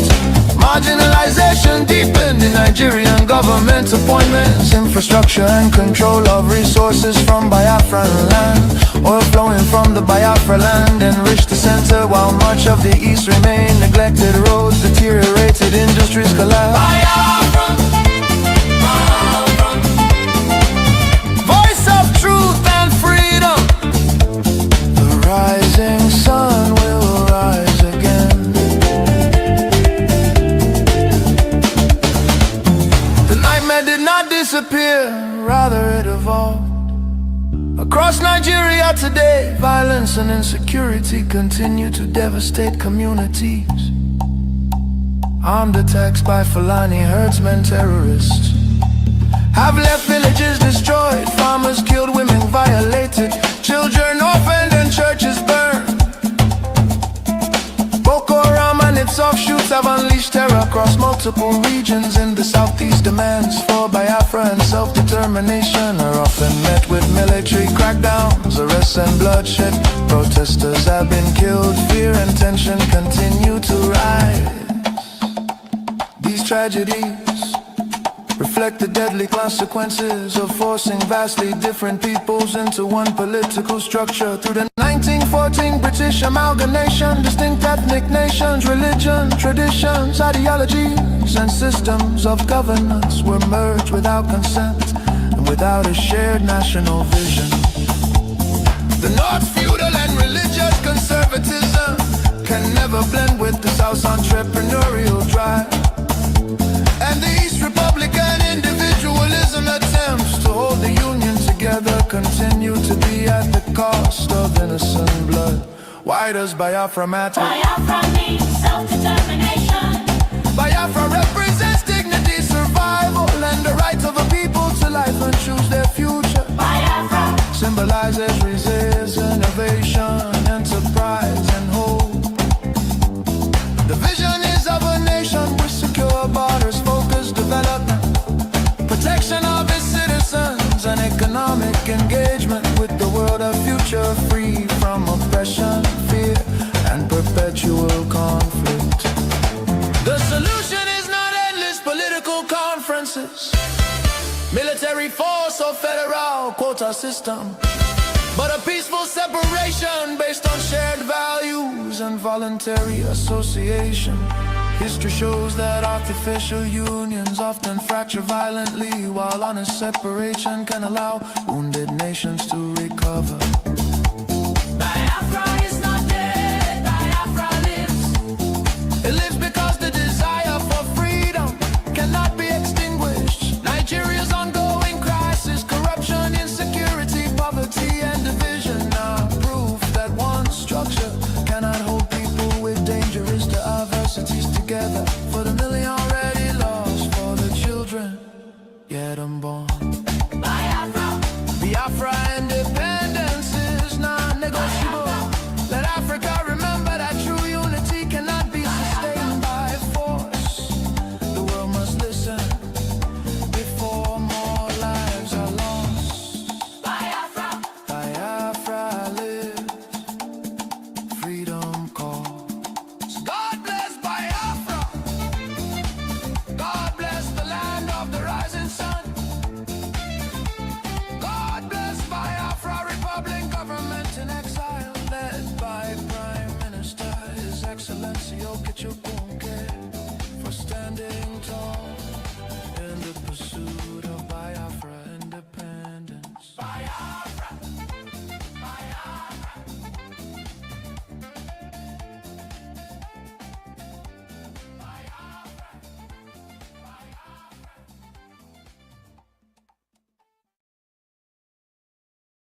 Way here to the rehabilitation center for the Boko Haram. So that means these have not been rehabilitated yet, and this is like kind of a prison, because this is actually where they have their sentence, you can say, where they're trying to rehabilitate them.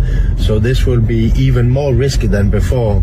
But let's see if we get the allowance to get in. So this is not so easy to get into this rehabilitation center. So the people are very friendly, and the one is calling his boss, and another is calling his boss, and another was calling his boss, and now we're going to meet with our general of everything. Yeah, they are imprisoned inside here. I'm not sure if these are. They're probably not. If maybe they are. They could be Boko Haram.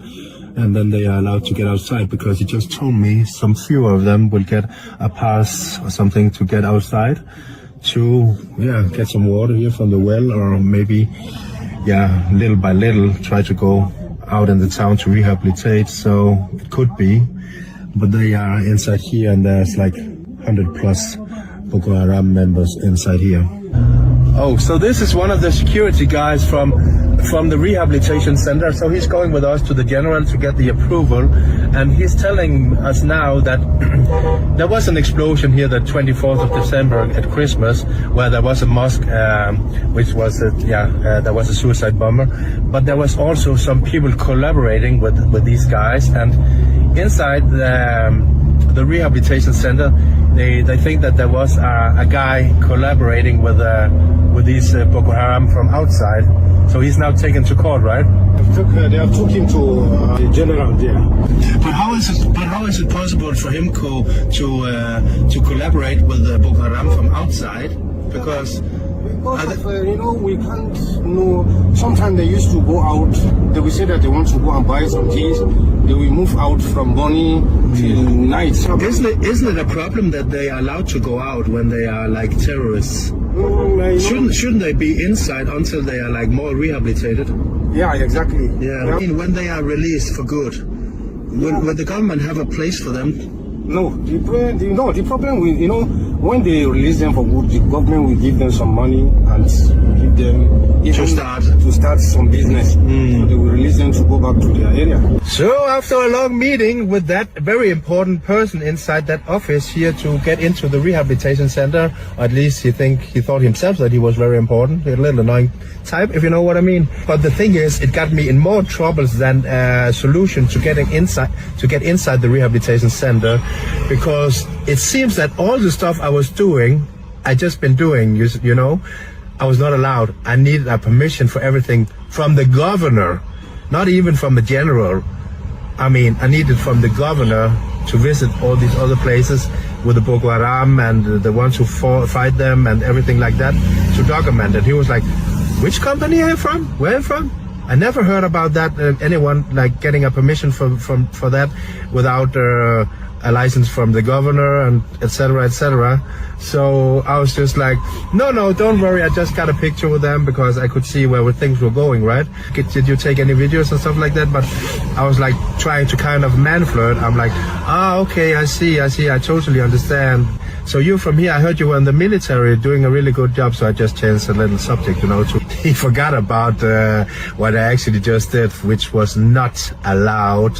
Anyway, I don't give up so easily, even rejected with a warning from the general. So we head on to another Boko Haram rehabilitation camp, trying to get access. This time the biggest with many hundreds inside. This is the place. Yeah, this is the headquarters of the rehabilitation center. Maiduguri, which is the rehabilitation center of Boko Haram, basically. I managed to get inside for a short while, but without filming much, because all eyes were on me, and suddenly I needed to speak with the manager running this place. He told me politely I needed to leave immediately. My contact also told me the general from before had called all the rehabilitation camps and likewise places, warning them. But this is filmed from inside the rehabilitation camp, and this is Boko Haram. Then I heard that the Boko Haram repenters, or as you know, many still with Boko Haram minds, were preparing to get out in the bush and fight. So now the military armed them, so we drove back. But it definitely didn't feel more secure. Not me, thank you. Oh, a little more to think about now, because all of them, they have like weapons here as well. So they are former Boko Haram, so you will never know what they're going to do. But they're actually going in the bush now, right? In the bush. Even here in the night, they will go out. You will sleep in the bush also? I'm living like one month in the bush. So they're spending month in the bush before come back. So now when they go, there will be 1 month? There is some people now, they come. Some people, they come. They go and replace the person they come and relax more. So they go on shift? Yes. Yeah. Some come in, some go. Yeah, so thank God and on their old friends, I guess. But it's still very crazy to think about that these people they have killed a lot of people when they were like in Boko Haram, and then so just now being here with all these former Boko Haram is just crazy because as you probably know, they did a lot of evil stuff, all of them probably, but now they are trying to do the right thing, or I'm not sure if they are forced to it, and they can probably turn side every moment. Okay, so this was interesting. So now their kind of leader was here, and they were giving ammunition out to these former Boko Haram because now they're going out in the bush, and he wouldn't let me allow to film that because the military is also coming, because they will go together with the military, and these former Boko Harams will show the military where their old friends, where the Boko Haram are, so they can tell their locations. So that's why they go together with the military to hunt them down and fight them. Repenters are former Boko Haram. So all these people here, they were Boko Haram. They killed a lot of people. But they went into rehabilitation. Now I want to ask these old Boko Haram, but now repenters, some questions. When the 14 Boko Haram da suka yi repentance, suka yi switching, suka dawo suna taimakawa vigilantes, civilian JTF suke fighting da su, shine ke son yi. Was it because of money or Saboda kuɗi ko saboda poverty? Okay, they say they don't have this answer. They don't want. Shima ya ce, don't worry. Shima ya ce, if there is any answer, if you doesn't refuse to answer, just say you don't have answer. Yeah, that's okay. You can refuse to answer also. Boko Haram, they are killing people. So what's the reason they are killing people? Because of the money, or because of the religion, or because of what? That's why you want to know. Yeah. I'm thinking about now, when you see a white person like me now, because when you see a white person like me now, because you were indoctrinated to hate me, you were indoctrinated to kill me, you should kill all Westerns, right? How do you feel when you see me now? Do you feel the same, like, is he bad, is he evil, or how is it? Da kuka gan farin mutum ya zo wurinku da lokacin da Boko Haram suna je. They say they are very comfortable with you. They don't have like anything in their mind. Oh, okay. I hope that, and not 2 minutes later they will kill me out here.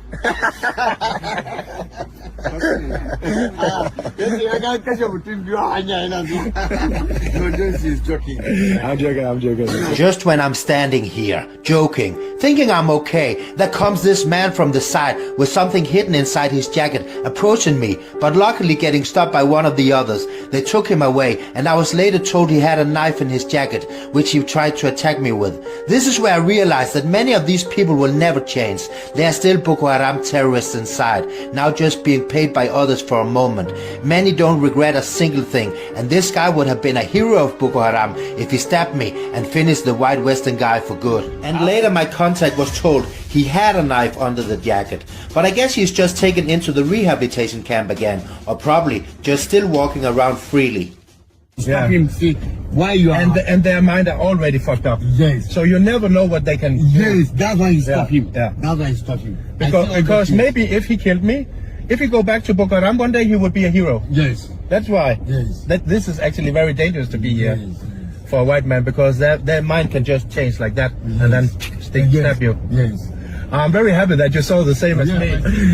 But back to this meeting with these former Boko Haram, or still Boko Haram, who knows? That they see, me, I don't know you, I know they tell you. You understand? Yeah. Because he say you are a news person, and he can't tell you his story because just like that he doesn't know you. No, he doesn't know I where you understand. come from. He can't. No problem. When they are killing people out in the bush, I mean, why do they also kill other Muslims? me yasa mutane suke kashe musulmai irin Boko Haram, me yasa suke kashe musulmai a jeji tunda sun ce wancan musulmai a yanzu a cikin wasu. So as a Boko Haram, how many people did you kill, you think? ka taba kashe mutum na a Boko Haram? No, you're not answering. You're not answering. This man say he killed like 100 people. 100 people. So you killed, I mean, normal people around Maiduguri and in the bush. Ajeji, the cikin Maiduguri, ko kuma Ajeji. Only in the bush. Only in the bush. What was your age when you started? Shekaran ka nawa ka fara fada da su? Shekara na 10. 10 years. 10 years, starting with the gun. Ka so fada da bindiga. Yes. And the elders, they forced you to kill. Manyan da suka dinga sa ku kuna kashewa. Manyan ne suna nema kuma. Yes, the elders they give them instruction to kill. Wow. Yeah. So this guy, he killed more than 100 people. Yeah. And now he's hopefully on the right. You needed to burn villages. You even needed to kill children and women, like everyone, right? That's how it is. Yes. No, they say the big one, they are married. If they capture the ladies, they can't kill the ladies. Okay. They are married them. Let me narrate in the Hausa. In an kama mata, ba a kashewa ana aure ne. Yes, they are married. If they catch the women, so they are spraying. They are married women because they doesn't have plenty women in the place. No. So that they doesn't kill women. If they carry women, they marry her. So they can't kill it. And the small kid, they can't rape him because he never reach that age. Okay. You understand? Look at this. Who would have thought that I could just go here and meet these former Boko Haram and without killing me now?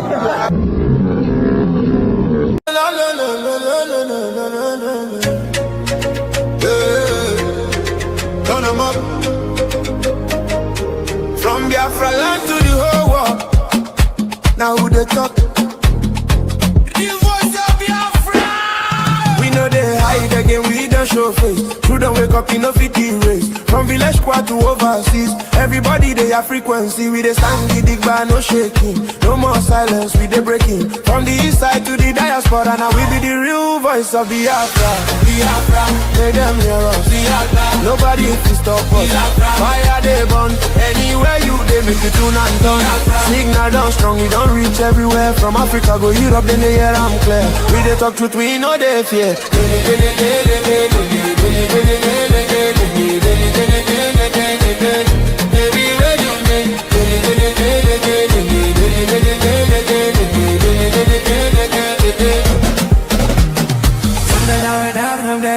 I'm Barrister Daliop Solomon Manturi, the National President of Birom Youth Molder Association, presently in NTV community where women and youth came out en masse and staged a protest over the unwarranted arrests and detention of unarmed young people who were offering complementary security services to the existing federal security on ground by helping them with the intel and to also cover some loopholes where if there is any suspicious movement, they could call on the conventional security for needed response. But we learn from them. 4 of them that are here behind me were giving such a service, and military personnel from nearby community, Mejanke, came into this community and arrested these young people and whisked them to Gashish FOB. That was on Saturday, a day before yesterday. And it was around 9 p.m. of Saturday. And surprisingly, even the community leadership came out and confronted and inquire from the military personnel that why have you arrested these young men that are keeping watch over this environment? Can I have these boys back? They said no, that they were arrested, one, for moving in the late hours, and secondly, for playing snooker which there is no snooker in that place, is an old stock that has already been destroyed. There is no possible for people to have been using that snooker. And thirdly, that they were drunkards. And I don't know where in Nigeria that drunkenness has been termed as an offense that will warrant an arrest of people, and then they are kept in continued detention for good 2 days. And not only they were brutalized, they were subjected to all sorts of inhuman treatment, as if they are not members of human family in this environment. So that particular act is highly condemnable and unacceptable. And we call on the relevant security agency, particularly the Operation Enduring Peace, to please, as a matter of urgency, arrest those individuals, those security personnel that arrested these 4 people and investigated them, because as far as we are concerned, for them to have come and arrested young people that never had armed. Imagine if these guys were in possession of knives, what would have happened? They would have been possibly dead by now. And imagine if they were vigilante in possession of these then guns, they would have massacred them in this particular environment. So that one is condemnable. And the attackers, look at their houses all over this environment. We've never heard of one-day military operation going to sack their house, going to arrest the militant. But when the innocent locals who are trying to develop their self-defense mechanism out of courage will now be arrested and then tagged as terrorists, as bandits. It is not only here this incident happened. 3 days ago, an incident occurred around Downwall in Riom local government. The military were invited. That this is a situation. When they went there, the young people that gathered courage to evacuate one of the victims that was brutalized and injured fatally by the Fulanis and their terrorist cohort, when they were rushed to the hospital, on their return home, the same military went and arrested these young people, tagged them as Birom terrorists, circulated their photos, and today they are in detention at the STA facility in Jos. The question to ask is that, who then are the killers of Plateau people? Who are the ones giving encouragement to the armed people to come? Because if unarmed and few individuals that are trying to stage a defense set mechanism in their location against external intruders that come with sophisticated weapons and then are arrested and are not in any way, the communities are not giving security cover, how much more then of our security as people in this general area? It is very obvious by our firm position that those repentant Boko Haram that were conscripted into the Nigerian military are the ones deployed to Plateau and are the ones perpetrating this, and are now projecting the military as complicit. Otherwise, why should there be this kind of arrest? What happened? Tell us what happened immediately after the arrest of these civilian guards who were simply standing watch in front of their houses. Now, after the arrest of these young people, we want to believe for their pictures to have gone viral, which it was not Fulani that arrested them, it were personnel of Nigerian military. Now, they may have shared it with their cohorts, whom we believe are the terrorists. Now, after sharing those pictures, they now circulated everything and termed these people as terrorists. And then they have known that communities within this environment have already been crippled, have already been weakened. And therefore, the attackers came last night and attacked Hurum, a nearby village, and 4 people killed. 5 others are presently in the hospital as a result of fatal gunshot they sustained. Now, that is how helpless the situation has become. And we have managed this morning to address the people having agreed to open the road so that there will be movement. Therefore, we are calling that please, as a matter of urgency, there should be an overhaul in the military architecture so that our people here can breathe and breathe well. If the military family is not ready to fight terrorists, then they should better be taken back to the barracks and be replaced with Nigerian mobile policemen, so that they can come and man the security, because people are losing confidence daily on the Nigerian military on daily basis. The attackers, the terrorists are killing them. The attackers are also killing us. Instead of us to join hands in synergy to fight against the terrorists, you are now weakening and crippling communities that have staked their self-defense so that the attackers will come and have their field day. The same thing happened in Shono. And the same last night, there was another attack in Shono, close to security point, and 2 people were killed. 2 princes were killed. The former traditional ruler of Shono was also, a sustained injury, and a pastor. They are currently on admission. And then we have not seen the military coming to conduct and then carry out their kinetic and their agility in arresting situation, but they can only come into communities and arrest young people that are trying to defend their communities against external aggression. Which kind of lifestyle is this? Which kind of world are we into? If the heroes of those days will come to light and see what is happening to Nigerians, they will weep bitterly, because that is not the Nigerian they fought for it to be a united entity. Great people of Biafra. This is the voice of Biafra.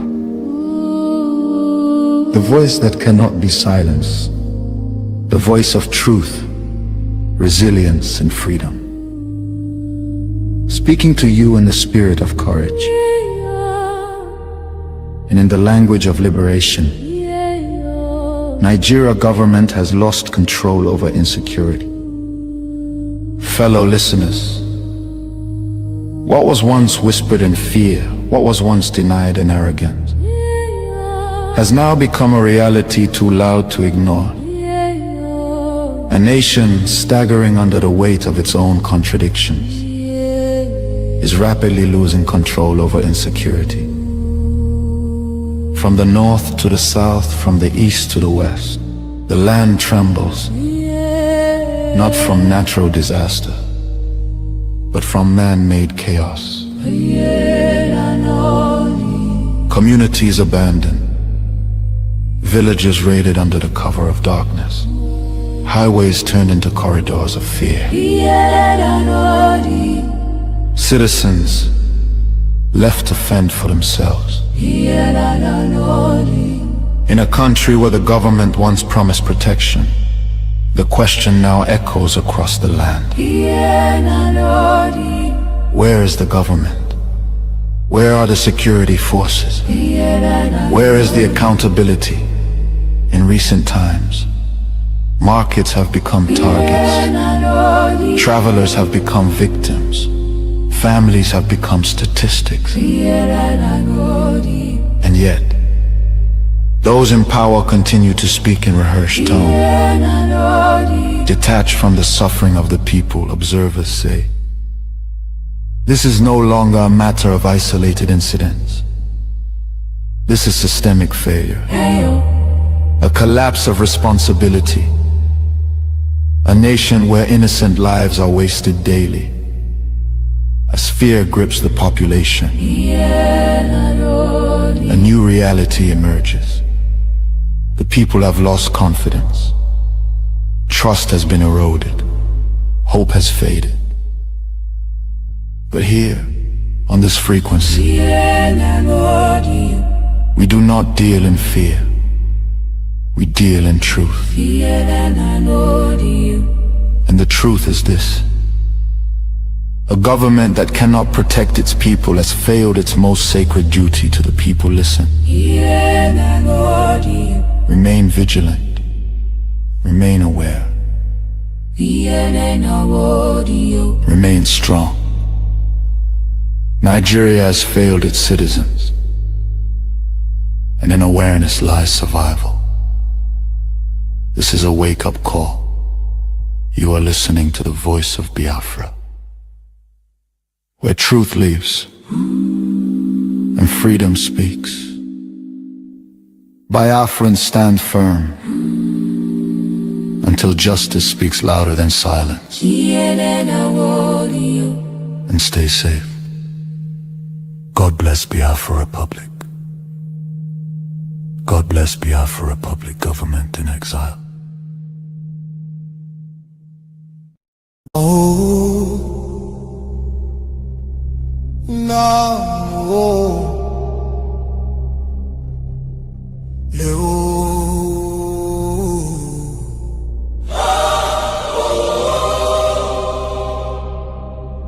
From every village,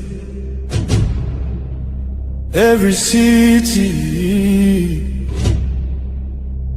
from homeland to diaspora, hope is rising again.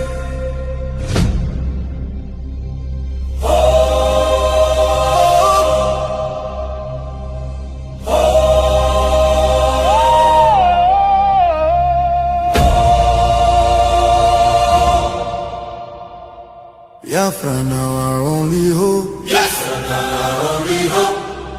Hope for today, hope for tomorrow. No more pain, no more sorrow.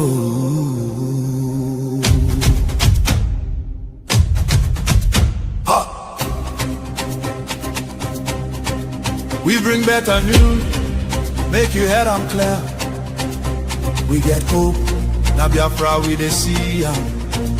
Beautiful nation, shining bright justice and fairness. Now the light. Biafra go be one beautiful nation. Every Biafran go enjoy true freedom. Fine, fine country, shining nation. Justice and fairness. Justice and fairness. Everybody equal, one law for rich and poor. Leader or citizen, no different, justice go speak with confidence. No pressure, no discrimination, rule of law for the nation. Truth and justice go reign forever. Biafra go get strong and better. Where your hope? Biafra. Who be your hope? Biafra. Waiting be your country. Biafra. No more suffering and smiling, no more fear, no more hiding. Respect and dignity for all. Every citizen standing tall.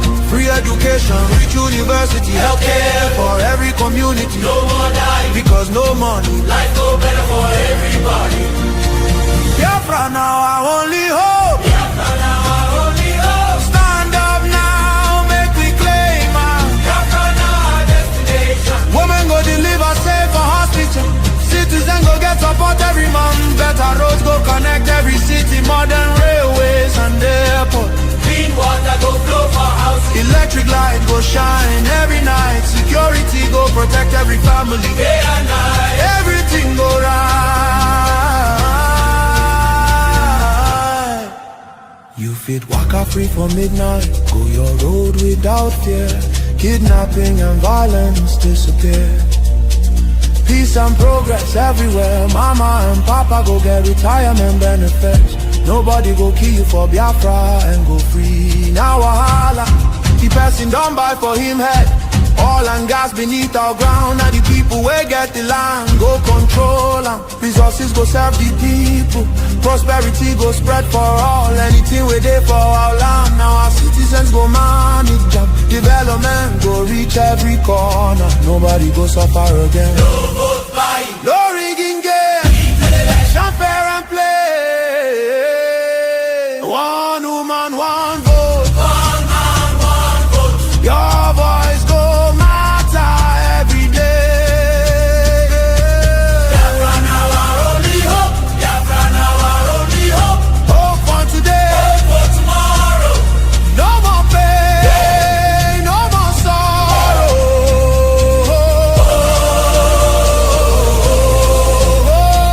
Biafra now our only hope. Biafra now our only hope. Hope for today. Hope for Hope for tomorrow.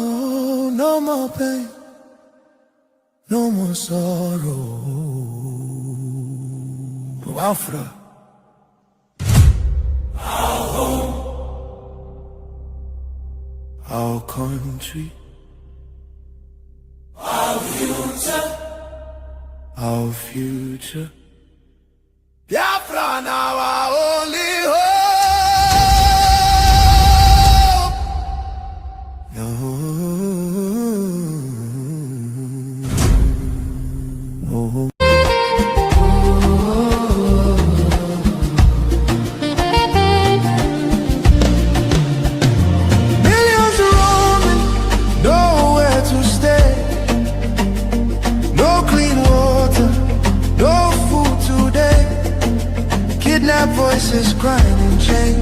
Silent echoes filled with pain.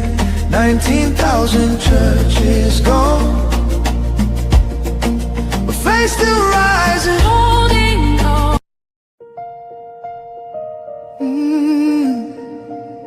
Can you hear the cry from the broken land, from the wounded heart? Nigeria, they bleed. People, Nigeria, they bleed. People, they cry. Tears for the ground. Nobody asks why. Over 7,000 souls don't fall. Every single day, we still their call.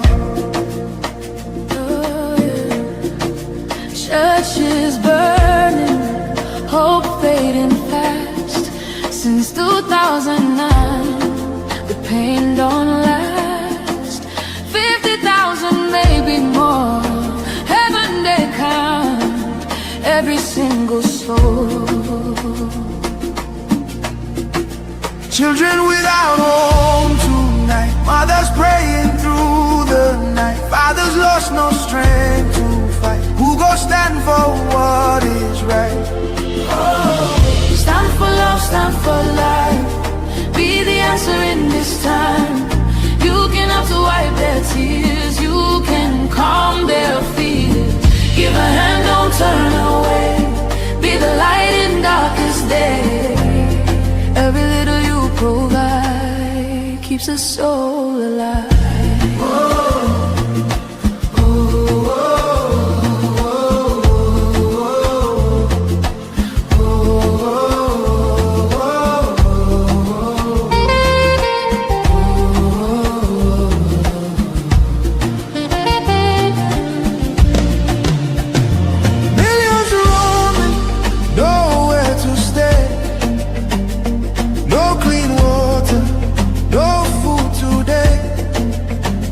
Voices crying in chains. Silent echoes filled with pain. 19,000 churches gone, but faith still rising, holding on. In the ashes, hope remains.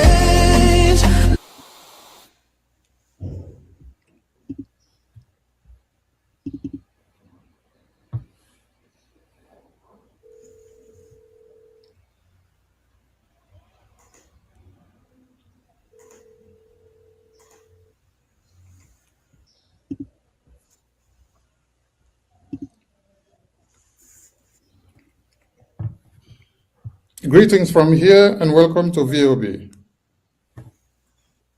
Are we coming out loud? Yes, Mr. Information Minister. Okay, thank you, and welcome to Politics Insight on Voice of Biafra Television. And we are sorry for the break in transmission and the technical issues that has delayed us this far. And with us in the studio today, we have our honorable guest from America, and I would be the one to make the introduction. I will bring in the Prime Minister of the Biafra Republic Government in Exile, and he will take it over from here. Honorable Prime Minister, His Excellency Honorable Okechukwu Nkere, welcome to the show. The floor is yours, sir. Thank you from here, and greetings, lovers all over the world, Biafrans and friends from Biafrans. So we have our guest in the studio here, and we also have our lobby, Honorable Elias. Honorable Elias, please, you have to be the one to introduce and bring the one and only special guest we have today. Thank you. Thank you. So I'll just do a brief introduction of the ambassador, and then you and the ambassador will go straight into the interview. So Ambassador Tibor Nagy is one of the most highly respected State Department officials and career diplomats in Washington, D.C. It's a pleasure to have benefited from his friendship and his guidance and counsel. I've said this before. I've known many State Department officials, both current and former, But Ambassador Naj is truly unique. He's someone who not only has a passion for Africa, but a passion for justice, which is quite extraordinary. And it's an honor to have him as a friend and someone who I've learned a tremendous amount from. So it's an honor to be here with the ambassador to give just a very brief, abridged version of his biography, because I know we're short on time.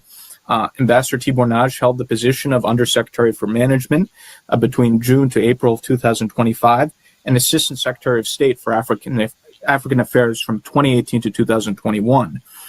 From 2003 to 2018, Ambassador Naj was Vice Provost for International Affairs at Texas Tech University.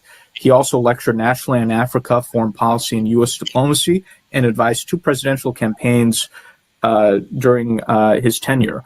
He was the U.S. ambassador to Ethiopia from 1999 to 2002, a period which included the Ethiopia-Eritrean War and a robust anti-terrorism campaign. Previously, he was ambassador to Guinea after serving as deputy ambassador in Nigeria, Cameroon, and Togo. He also had assignments in Zambia, the Seychelles, Washington, D.C., and an earlier tour in Ethiopia. Ambassador Naj arrived in the U.S. as a political refugee from Hungary and received his BA from Texas Tech University and MSA from George Washington University.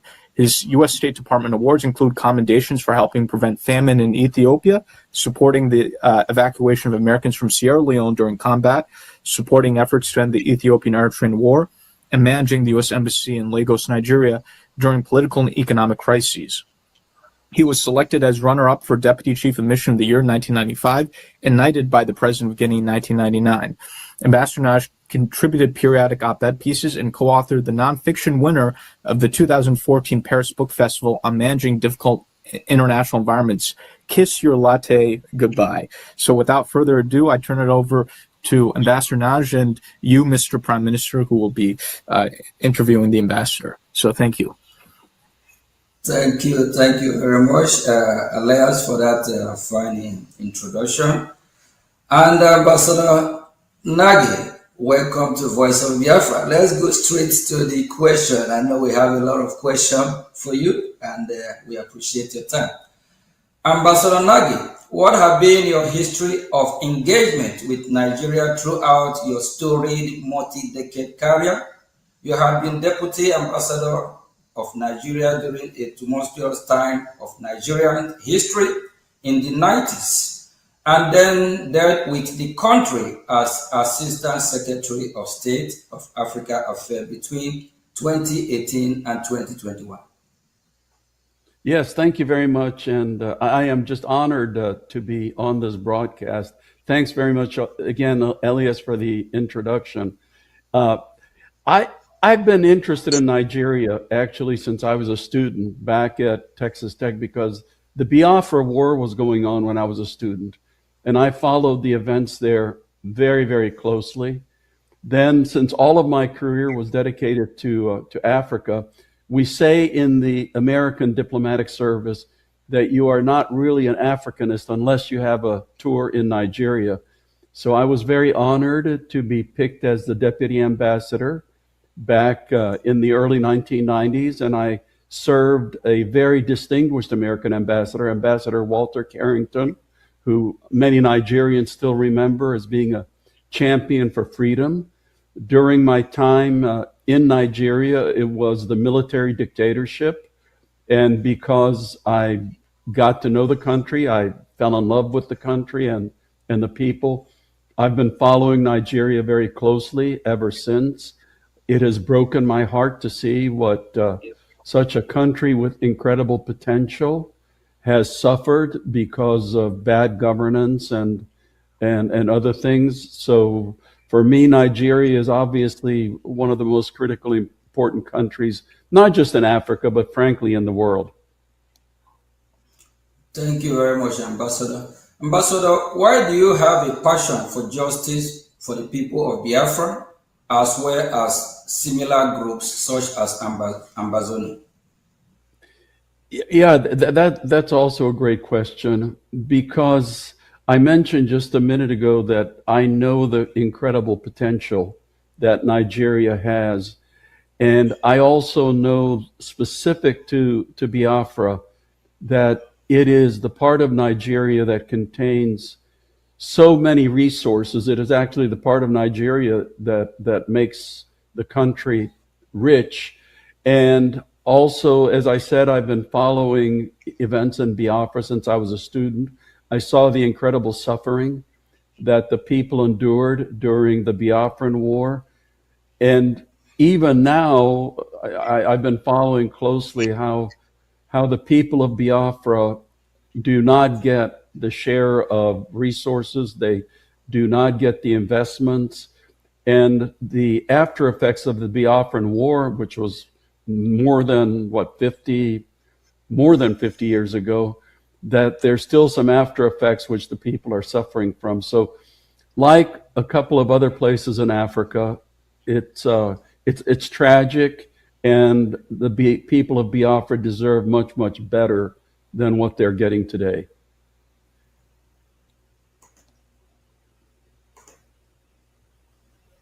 Thank you very much, Ambassador.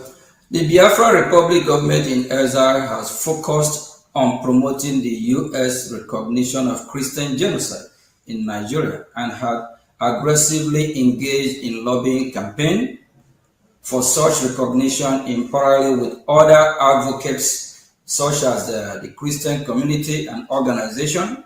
These have been successful, with President Trump declaring Christian genocide in Nigeria. From our perspective, this allows for normalization on discussion of the concept of an independent Christian state in the form of Biafra. What are your thoughts about President Trump and the White House declaration about Christian genocide on Nigeria and steps taken to hold the Nigerian government accountable? Yeah, the whole issue of Christian suffering in Nigeria, as you know, has been quite controversial in the United States, has gone back and forth. And the people who deny Christian suffering use an argument which I would label as plain sophistry, because people say, people who object to the concept of Christian suffering say, oh, you know, if you look at Nigeria, there are many more Muslims who die because of terrorism and violence and extremism than Christians.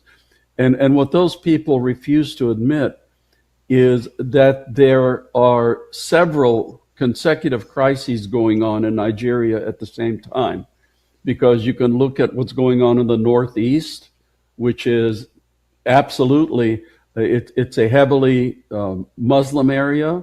So the violence that's going on in the Northeast is between terrorist organizations and the Muslim population. Central north part of Nigeria, it's kidnappings, again, a heavily Muslim part of Nigeria. Northwest Nigeria is starting to be impacted by local groups and also by some of the terrorist organizations in the Sahel. Again, an Islamic area. But if you look at the area where the Christians are being targeted, which is central Nigeria and now in the southeast, the overwhelming number of victims are Christians, and the victimizers, the people that are perpetrating the violence, happen to be Muslim groups. You know, I'm specifically referring to herder-farmer violence in central Nigeria, where the herders, the Fulani, are overwhelmingly Muslim, and the farmers tend to be overwhelmingly Christian. So there is, in fact, a horrendous problem with Christian violence in Nigeria. And thankfully, the Trump administration is taken it very seriously, unlike the previous Biden administration. Thank you very much, Ambassador. What are your thoughts on the interconnection between the Nigerian Christian persecution issue ties in with the Biafra aspiration? Yeah, again, I understand, and from my studies, the region that is Biafra is overwhelmingly Christian. And leaders of Biafra, like yourselves, have been very loud in pointing out the egregious injustice that is happening to Nigeria's Christian population. And, there are also political forces at work, which we can talk about later, which also is very much against the Christians. So as a very heavily Christian part of Nigeria, the Biafrans have been very notable in pointing out the injustice and the persecution. So God bless you for that. Thank you, Ambassador. The Biafra Republic government in exile BRGIE heavily invests in time and energy on lobbying and advocacy in Washington, D.C. We have retained a professional lobbying firm, while the Neo Biafran movement has existed since the late 90s. A professional Biafran lobbying campaign led by BRGIE in Washington, D.C. is very recent phenomenon, being less than 2 years old. Due to this change in strategy, in some ways, we have more success in the past 2 years than the previous 20. We have two questions relating this to ask. Can you explain to Biafran people why high-level lobbying and educating U.S. officials on the Biafran issue is critical? Sure. Number one, I am not a lobbyist. I have never been a lobbyist. I don't get any money for the causes I support. But causes like yours, to get the kind of attention in Washington that it needs, in my view, really does need a professional lobbyist. And I'll tell you why. Let's be honest here. If you were to survey most of the members of the U.S. Congress, people who work for the president in the White House, even people in the State Department, very, very few people have heard of Biafra. Obviously, everybody has heard of Nigeria, given its size and importance, but very few people would have heard about Biafra. Not too many people even know about the problem of Christians in Nigeria, although recently there has been some publicity. So to get people, especially policymaking important people, to pay attention to your cause, to your issues, there needs to be a sophisticated, strategic, and high-level information and education campaign. And frankly speaking, in the American system, to get that kind of education, to get that information around, you need somebody with influence amongst American policymakers. That's why hiring somebody, engaging somebody like Elias's company makes absolute sense for, as I said, a cause like yours. African countries don't necessarily need a lobbyist because they have an embassy, although many African countries do engage lobbyists to promote their particular causes. So for you to have people pay attention to what's going on in Biafra, it makes absolute common sense for you to engage a lobbyist.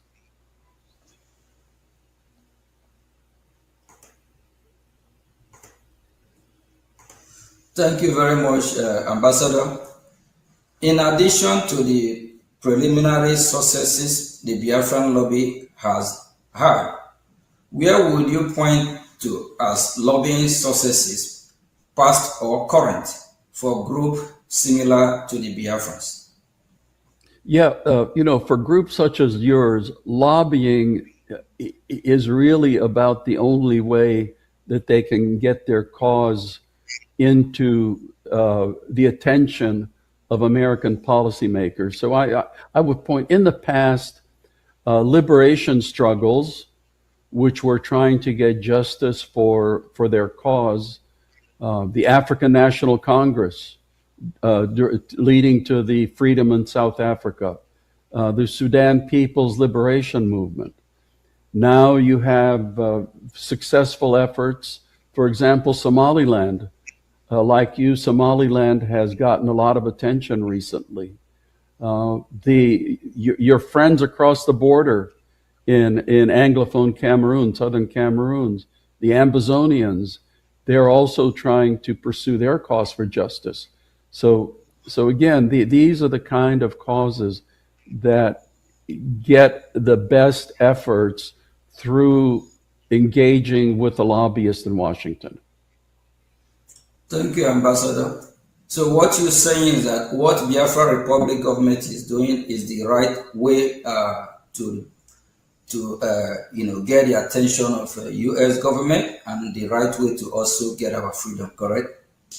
Absolutely. And again, it means engaging the right person, because unfortunately, as with anything, there are some people who are very effective at doing this, and there are other people who are not so effective at doing this.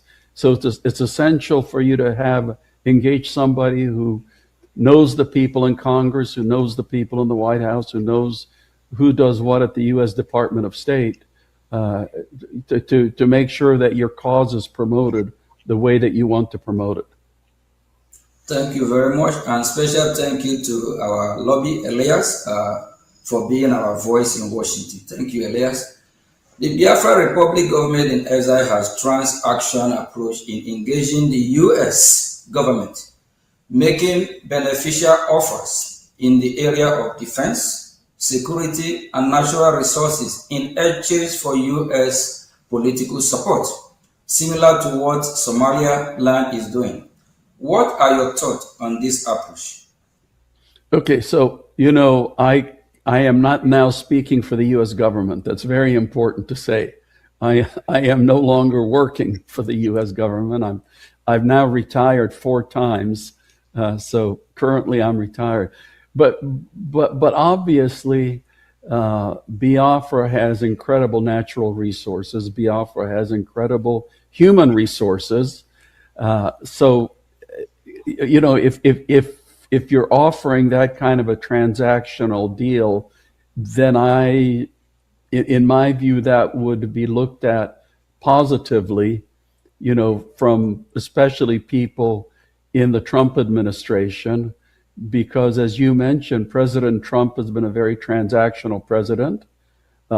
He's not looking for, long-term this or long-term that. He's looking for what is the interest of the United States of America. And as Secretary of State Marco Rubio himself says, whenever the United States engages overseas, it should meet one of 3 qualifications. Does it make America more secure? Does it make America stronger? Does it make America more prosperous?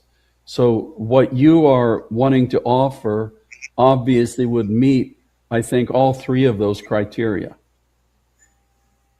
Thank you, Ambassador. But Ambassador, we believe that your voice matters. You might be retired, but you're still ambassador, and we believe that U.S. government is still listening to you. Thank you very much. As a follow-up for the previous question, Biafra Republic government in exile, which is BRGIE, I think you already answered that question. So let me just go on. And for years, the Nigerian government has used terrorism in the country as an excuse to ask for arms sale to Nigeria. Instead of using the weapon to fight Boko Haram, either the Nigerian government will use the weapon to engage in military action against Biafra, or provide those weapons to so-called reintegrate terrorists. Now, there is a shift towards direct U.S. counter-terrorism action in Nigeria, perhaps reflecting concern about the Nigerian military intention. So the question goes, what are your thoughts regarding arms sale to Nigeria? Should they block, or at least condition attached the U.S. arm cannot be used against Biafrans and the Christian population? Yes, so let's look at today's world. The truth is that any country or even movement with the funds is able to get weapons. You know, we've seen that around, whether it's good guys or bad guys. So the Nigerian military is going to get weapons. So I would be very much in favor of very strict conditionality on any U.S. arms sales to Nigeria.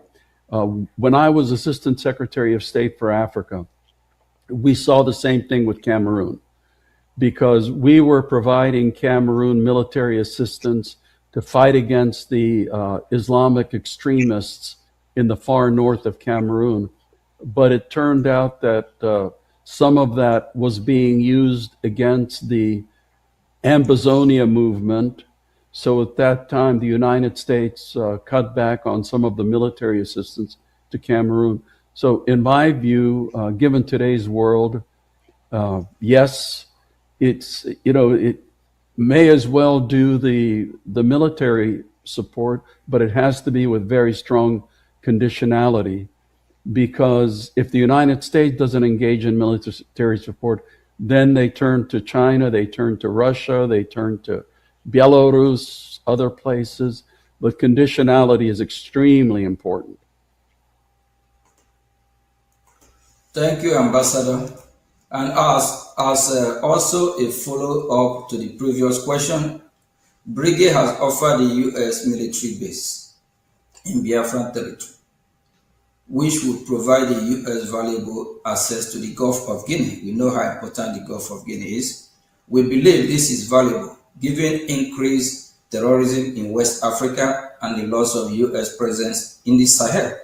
This idea of having U.S. military base in Biafra has been spoken about by foreign policy experts in Washington, D.C.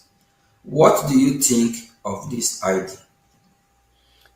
Again, you know, I cannot speak for the U.S. government, but obviously the United States is looking for strategic geopolitical areas for basing rights.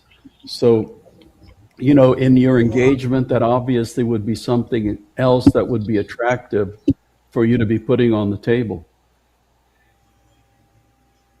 Okay, thank you, Ambassador. I also have another question regarding this. Can the Biafran military force, the Biafran Defense Force, Biafran Liberation Army be an alternative for the U.S. in the area of Nigerian military, similar to how the Kurds have been helpful to U.S. in Middle East?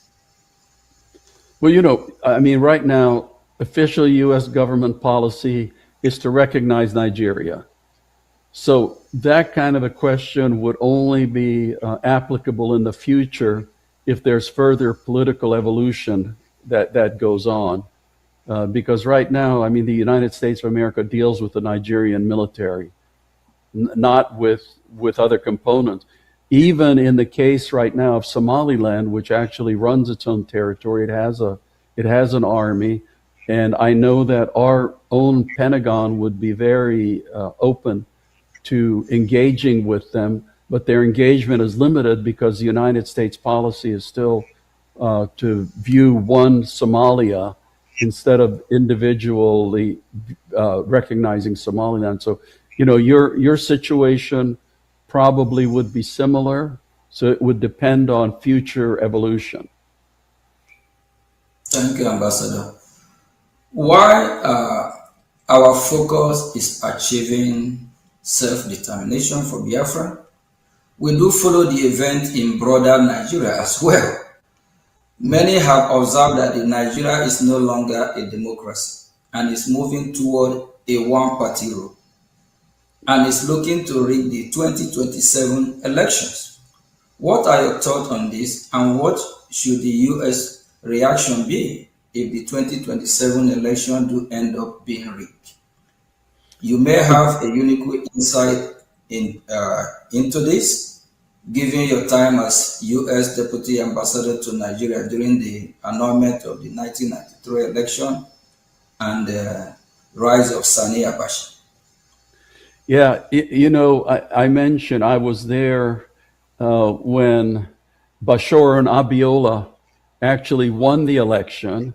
I got to know him pretty well, and he was an extremely frustrated man because I think the results were obvious to everybody, but Sani Abacha, Sani Abacha made himself the ruler of Nigeria. So Nigeria's had a very precarious political past, and it is in very dangerous territory again.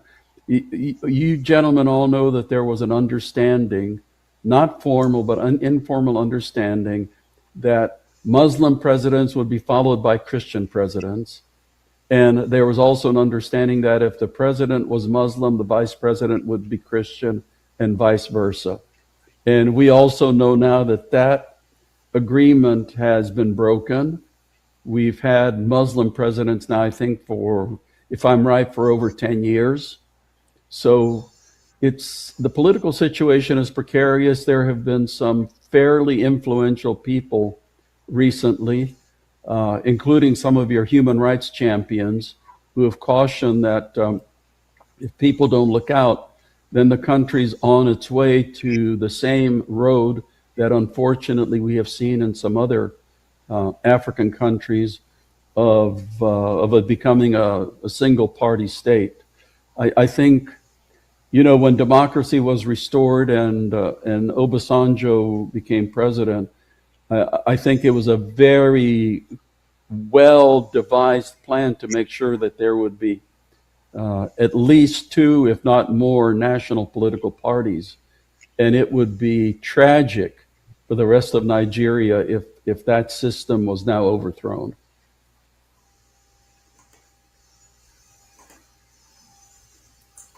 Thank you, Ambassador. Would a turn of Nigeria to one-party rule also provide even greater reason and justification for Biafra aspirations? Well, that's obviously up to the people of Biafra and the people of Nigeria. That's not the kind of decision that anybody outside can make for you. But, that's definitely something that I'm sure that your leaders would put into the equation, because I understand that the whole thrust for what you're wanting to achieve is coming because the people feel marginalized. They feel like second-class citizens. They feel like they have not been getting their share of the national treasures, even though they are providing much more than their share to the nation. So, that's the kind of frustration that leads people to look around and say, there must be a better way to do this. Thank you, Ambassador. I know because of time, we still have a few more minutes left. From our conversation in Washington, D.C., U.S. officials are open to exploring possibility with us, which by their own admission, they will not have even considered just 1 or 2 of these years ago. We suspect that this is not only due to our education campaign, but also U.S. dissatisfaction with the Nigerian government. What are your thoughts on the performance of the Nigerian government, as well as how we can keep pushing the envelope forward? You are absolutely right. It's almost like a demand and a supply factor, because on the one hand, you have American policymakers who have become extremely disappointed in Nigeria. The victimization of Christians has been probably the most dramatic recent issue which has popped up, which American politicians and policymakers of all parties are looking at and saying, this is absolutely wrong. But as we all know, sitting here, that Nigeria is undergoing a series of extremely difficult and very serious crises. Most countries, any one of which would be existential, but somehow, you have to say the Nigerian people are extremely tough because they always get through these crises one after the other. But now they're going on at the same time.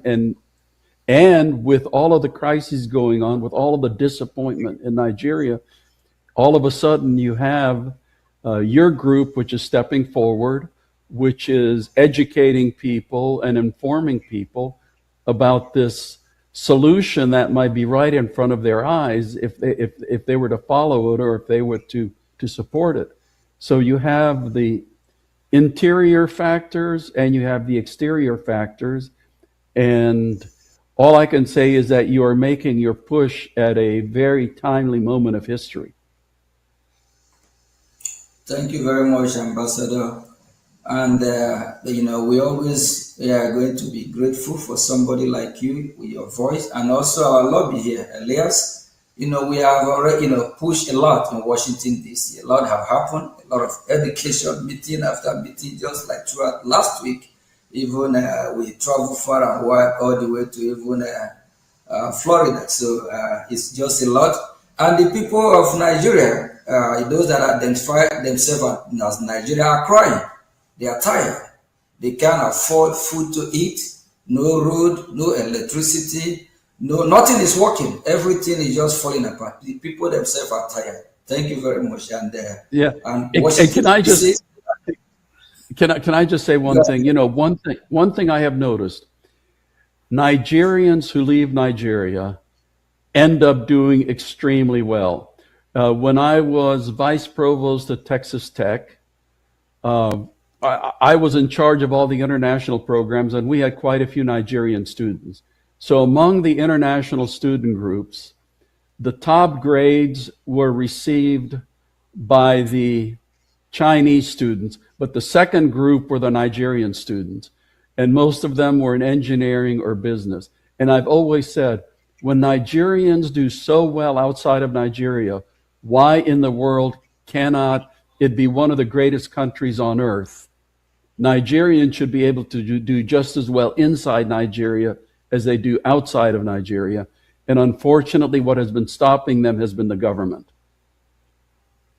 Yeah, you're absolutely right on that. Just because of the foundation of Nigeria, is built on faulty foundation. The division is just too much. That brought me to a former president called Goodluck Jonathan. Goodluck Jonathan quotes from former president before him, like Nnamdi Azikiwe, Tafawa Balewa, and other before him, that they said that Nigeria, that the British government is trying to make it work, but the people are not making it work because the people are different. So they always like if the Yoruba today happen to be the president, from the southeast Biafrans, they're not gonna like it. If the North happen to be the president, both the southwest, southeast, they have problem.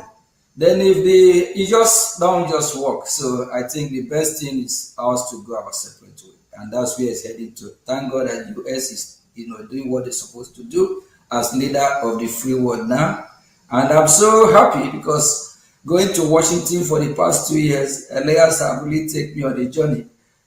We have a lot of meet a lot of US. Actually, we have met with you, I believe, 3 or 4 times too.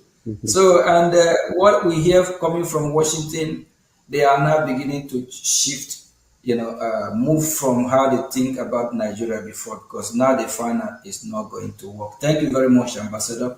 And just one thing I want to add, Prime Minister, too. I think another timely aspect, and Ambassador, you might find this interesting, is that unlike in the 1960s during the first Biafran civil war, when you had a strong sense of Nigerian nationalism, because so many communities throughout Nigeria had been marginalized, unlike in the 1960s, a lot of Nigerians outside of Biafra, people from other tribes and other regions of the country, are not opposed to what the Biafrans are doing because they themselves have been victims of either bad governance in Nigeria or have been victims of terrorism and these general plights. So if you in monitoring and speaking with non-Biafrans, the mindset of a lot of not the government but the Nigerian people is, okay, if the Biafrans want to go, let them go, because we're also suffering a lot of the same issues. So I think the good thing is I don't think we're going to have a repeat of the 67 to 70 war, because a lot of people throughout the country see the flaws in the system and now personally relate to many of the things that the Biafrans have gone through. Granted, the Nigerian government is, of course, vociferously opposed to the to what the Biafran aspirations are, but putting the government aside, I think in terms of the general population, even outside of Biafra, there's a lot of, if not sympathy, at least understanding.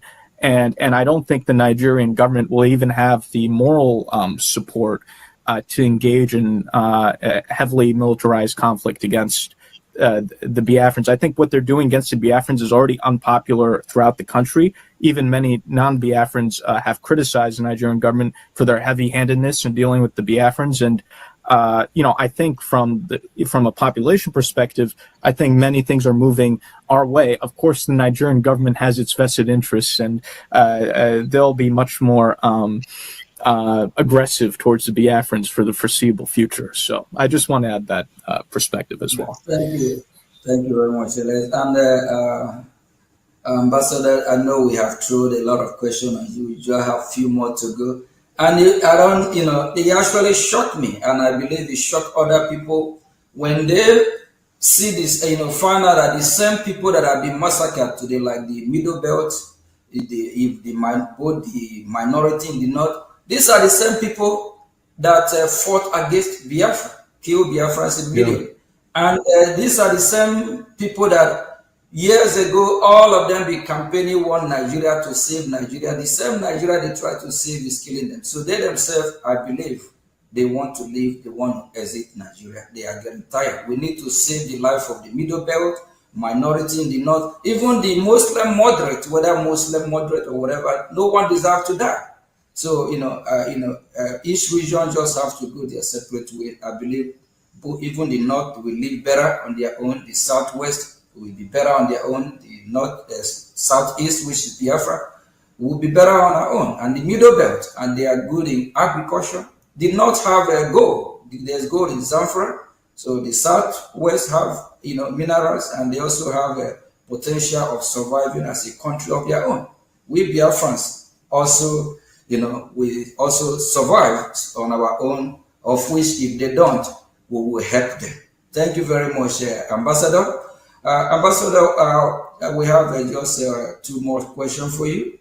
What are your thoughts on how Biafrans should frame the Biafran struggle to the U.S. government and to international audience who may be unfamiliar with the conflict? I personally think that Elias is eminently qualified in that regard, because the way to do it is to present very much what you were just saying, is that Biafra, I think, historically, the term was used in the 17th century, in the 1600s. So there is a distinct history, there is a distinct people, there is a close historical record. Then you had the horrendous circumstances of the war, the incredible suffering. I forgot if it was up to 2 million people who died. Now you're a region of anywhere from, I don't think there's been a census, but I know estimates go from 50 million to 70 million people in the region, very heavily Christianized. The last thing Biafra would want is to have any part of Sharia law, which exists, I think, now in 19 northern states of Nigeria. So it's almost like, I've heard Elias, it was, I think, Michael Rubin, who referred to a second wave of decolonization, that the first wave of decolonization in Africa was against the European powers that had colonized it. Now, colonialism is not necessarily by somebody who's a different race, because being Hungarian, we were colonized by Austrians and Russians along with the Turks.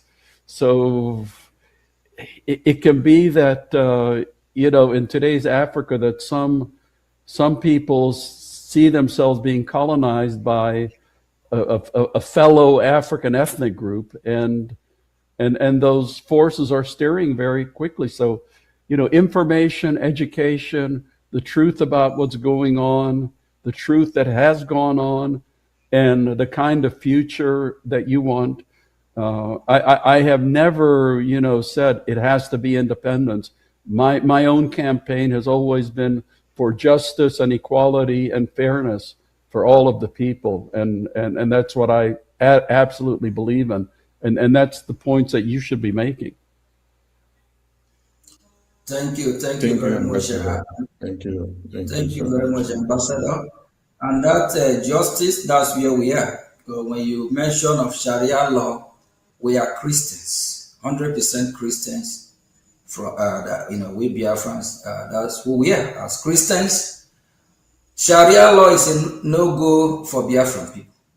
And these Islamic jihadist terrorists, with their own ideology, they said we must be converted to Islam, of which they want to Islamize us. So automatically the division is there. It's just we need justice because it's not going to work.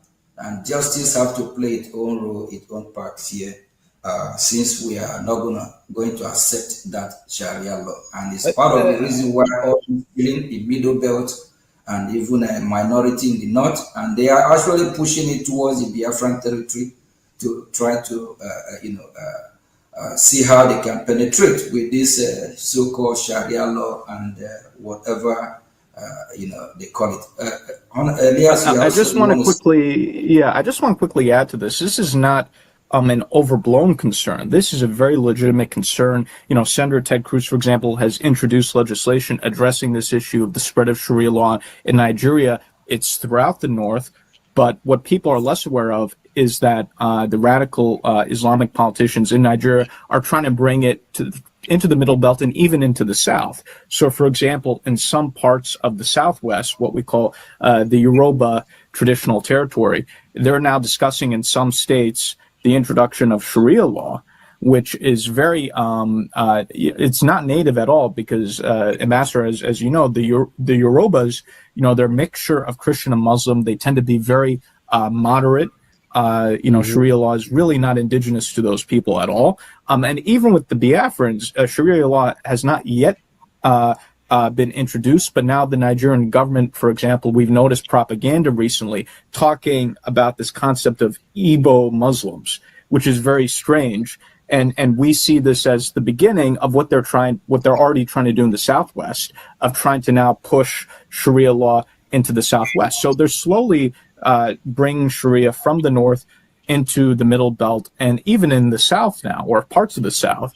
And if they continue to do that, I do think there's going to be significant unrest in Nigeria, not just in Biafra, but throughout other parts of Nigeria, if they try to impose Sharia on Christian or moderate Muslim populations. Yeah. And I think this is something the U.S. government has to be engaged on. Yeah, because people should remember that the reason South Sudan split off from Sudan was the whole issue of Sharia law, because the South Sudanese were Christians or animists. Like me, they like drinking their beer. And when the extremists tried to implement Sharia law, that really added to the desire for separation and freedom.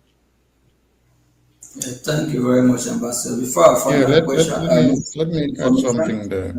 Let me add something, please.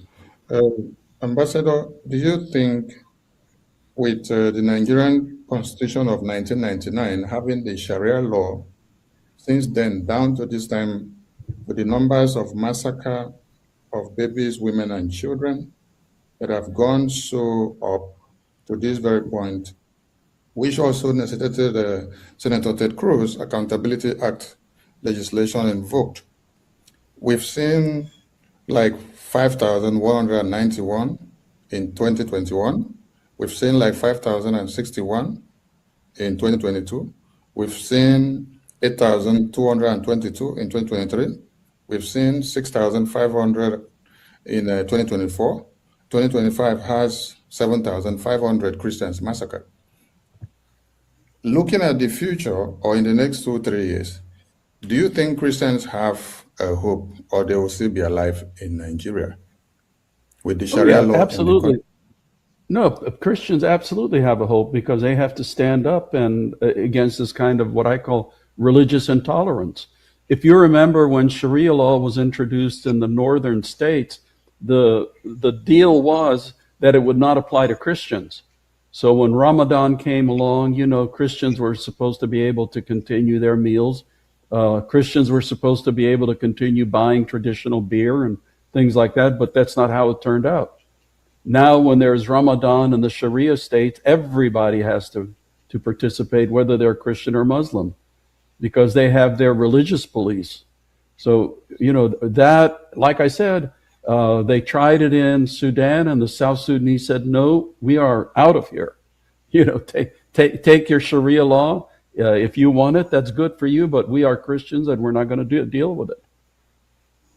Thank you very much, Ambassador. I think you just answered that question that Christians have to stand up and have their own Christian country. Yep. Christians in the Middle Belt need to stand up if they want to live, and they will be well better off having their own territory and worship their God. Then those that want to worship Sharia, they can go and have their Sharia. Thank you very much, Ambassador. Finally, what message would you like to send to the Biafran people and supporters around the world regarding international advocacy and the path forward? My message is that the people of Biafra have the same rights to justice and equality and dignity as anybody else, and it's for them to decide how they want it and to struggle for it. Thank you very much. Thank you, Ambassador. Thank you for being part of this program today. And I know that Biafrans and the lovers of freedom around the world will be very happy to see you on VOB, Voice of Biafra. And Minister of Information, what do you need, what do you have to say to our wonderful ambassador here, being in our show? I want to say a very big thank you to our wonderful ambassador, who has been the friend of the Biafran people, the friend of the Christians, and the friend of everyone that do not carry machete to cut off heads of babies, women, and children in their communities. And that brings me to the conclusive question to our ambassador as he showers us the grace. Nigeria pays terrorists and reintegrate them into their military formations. Some people may be asking,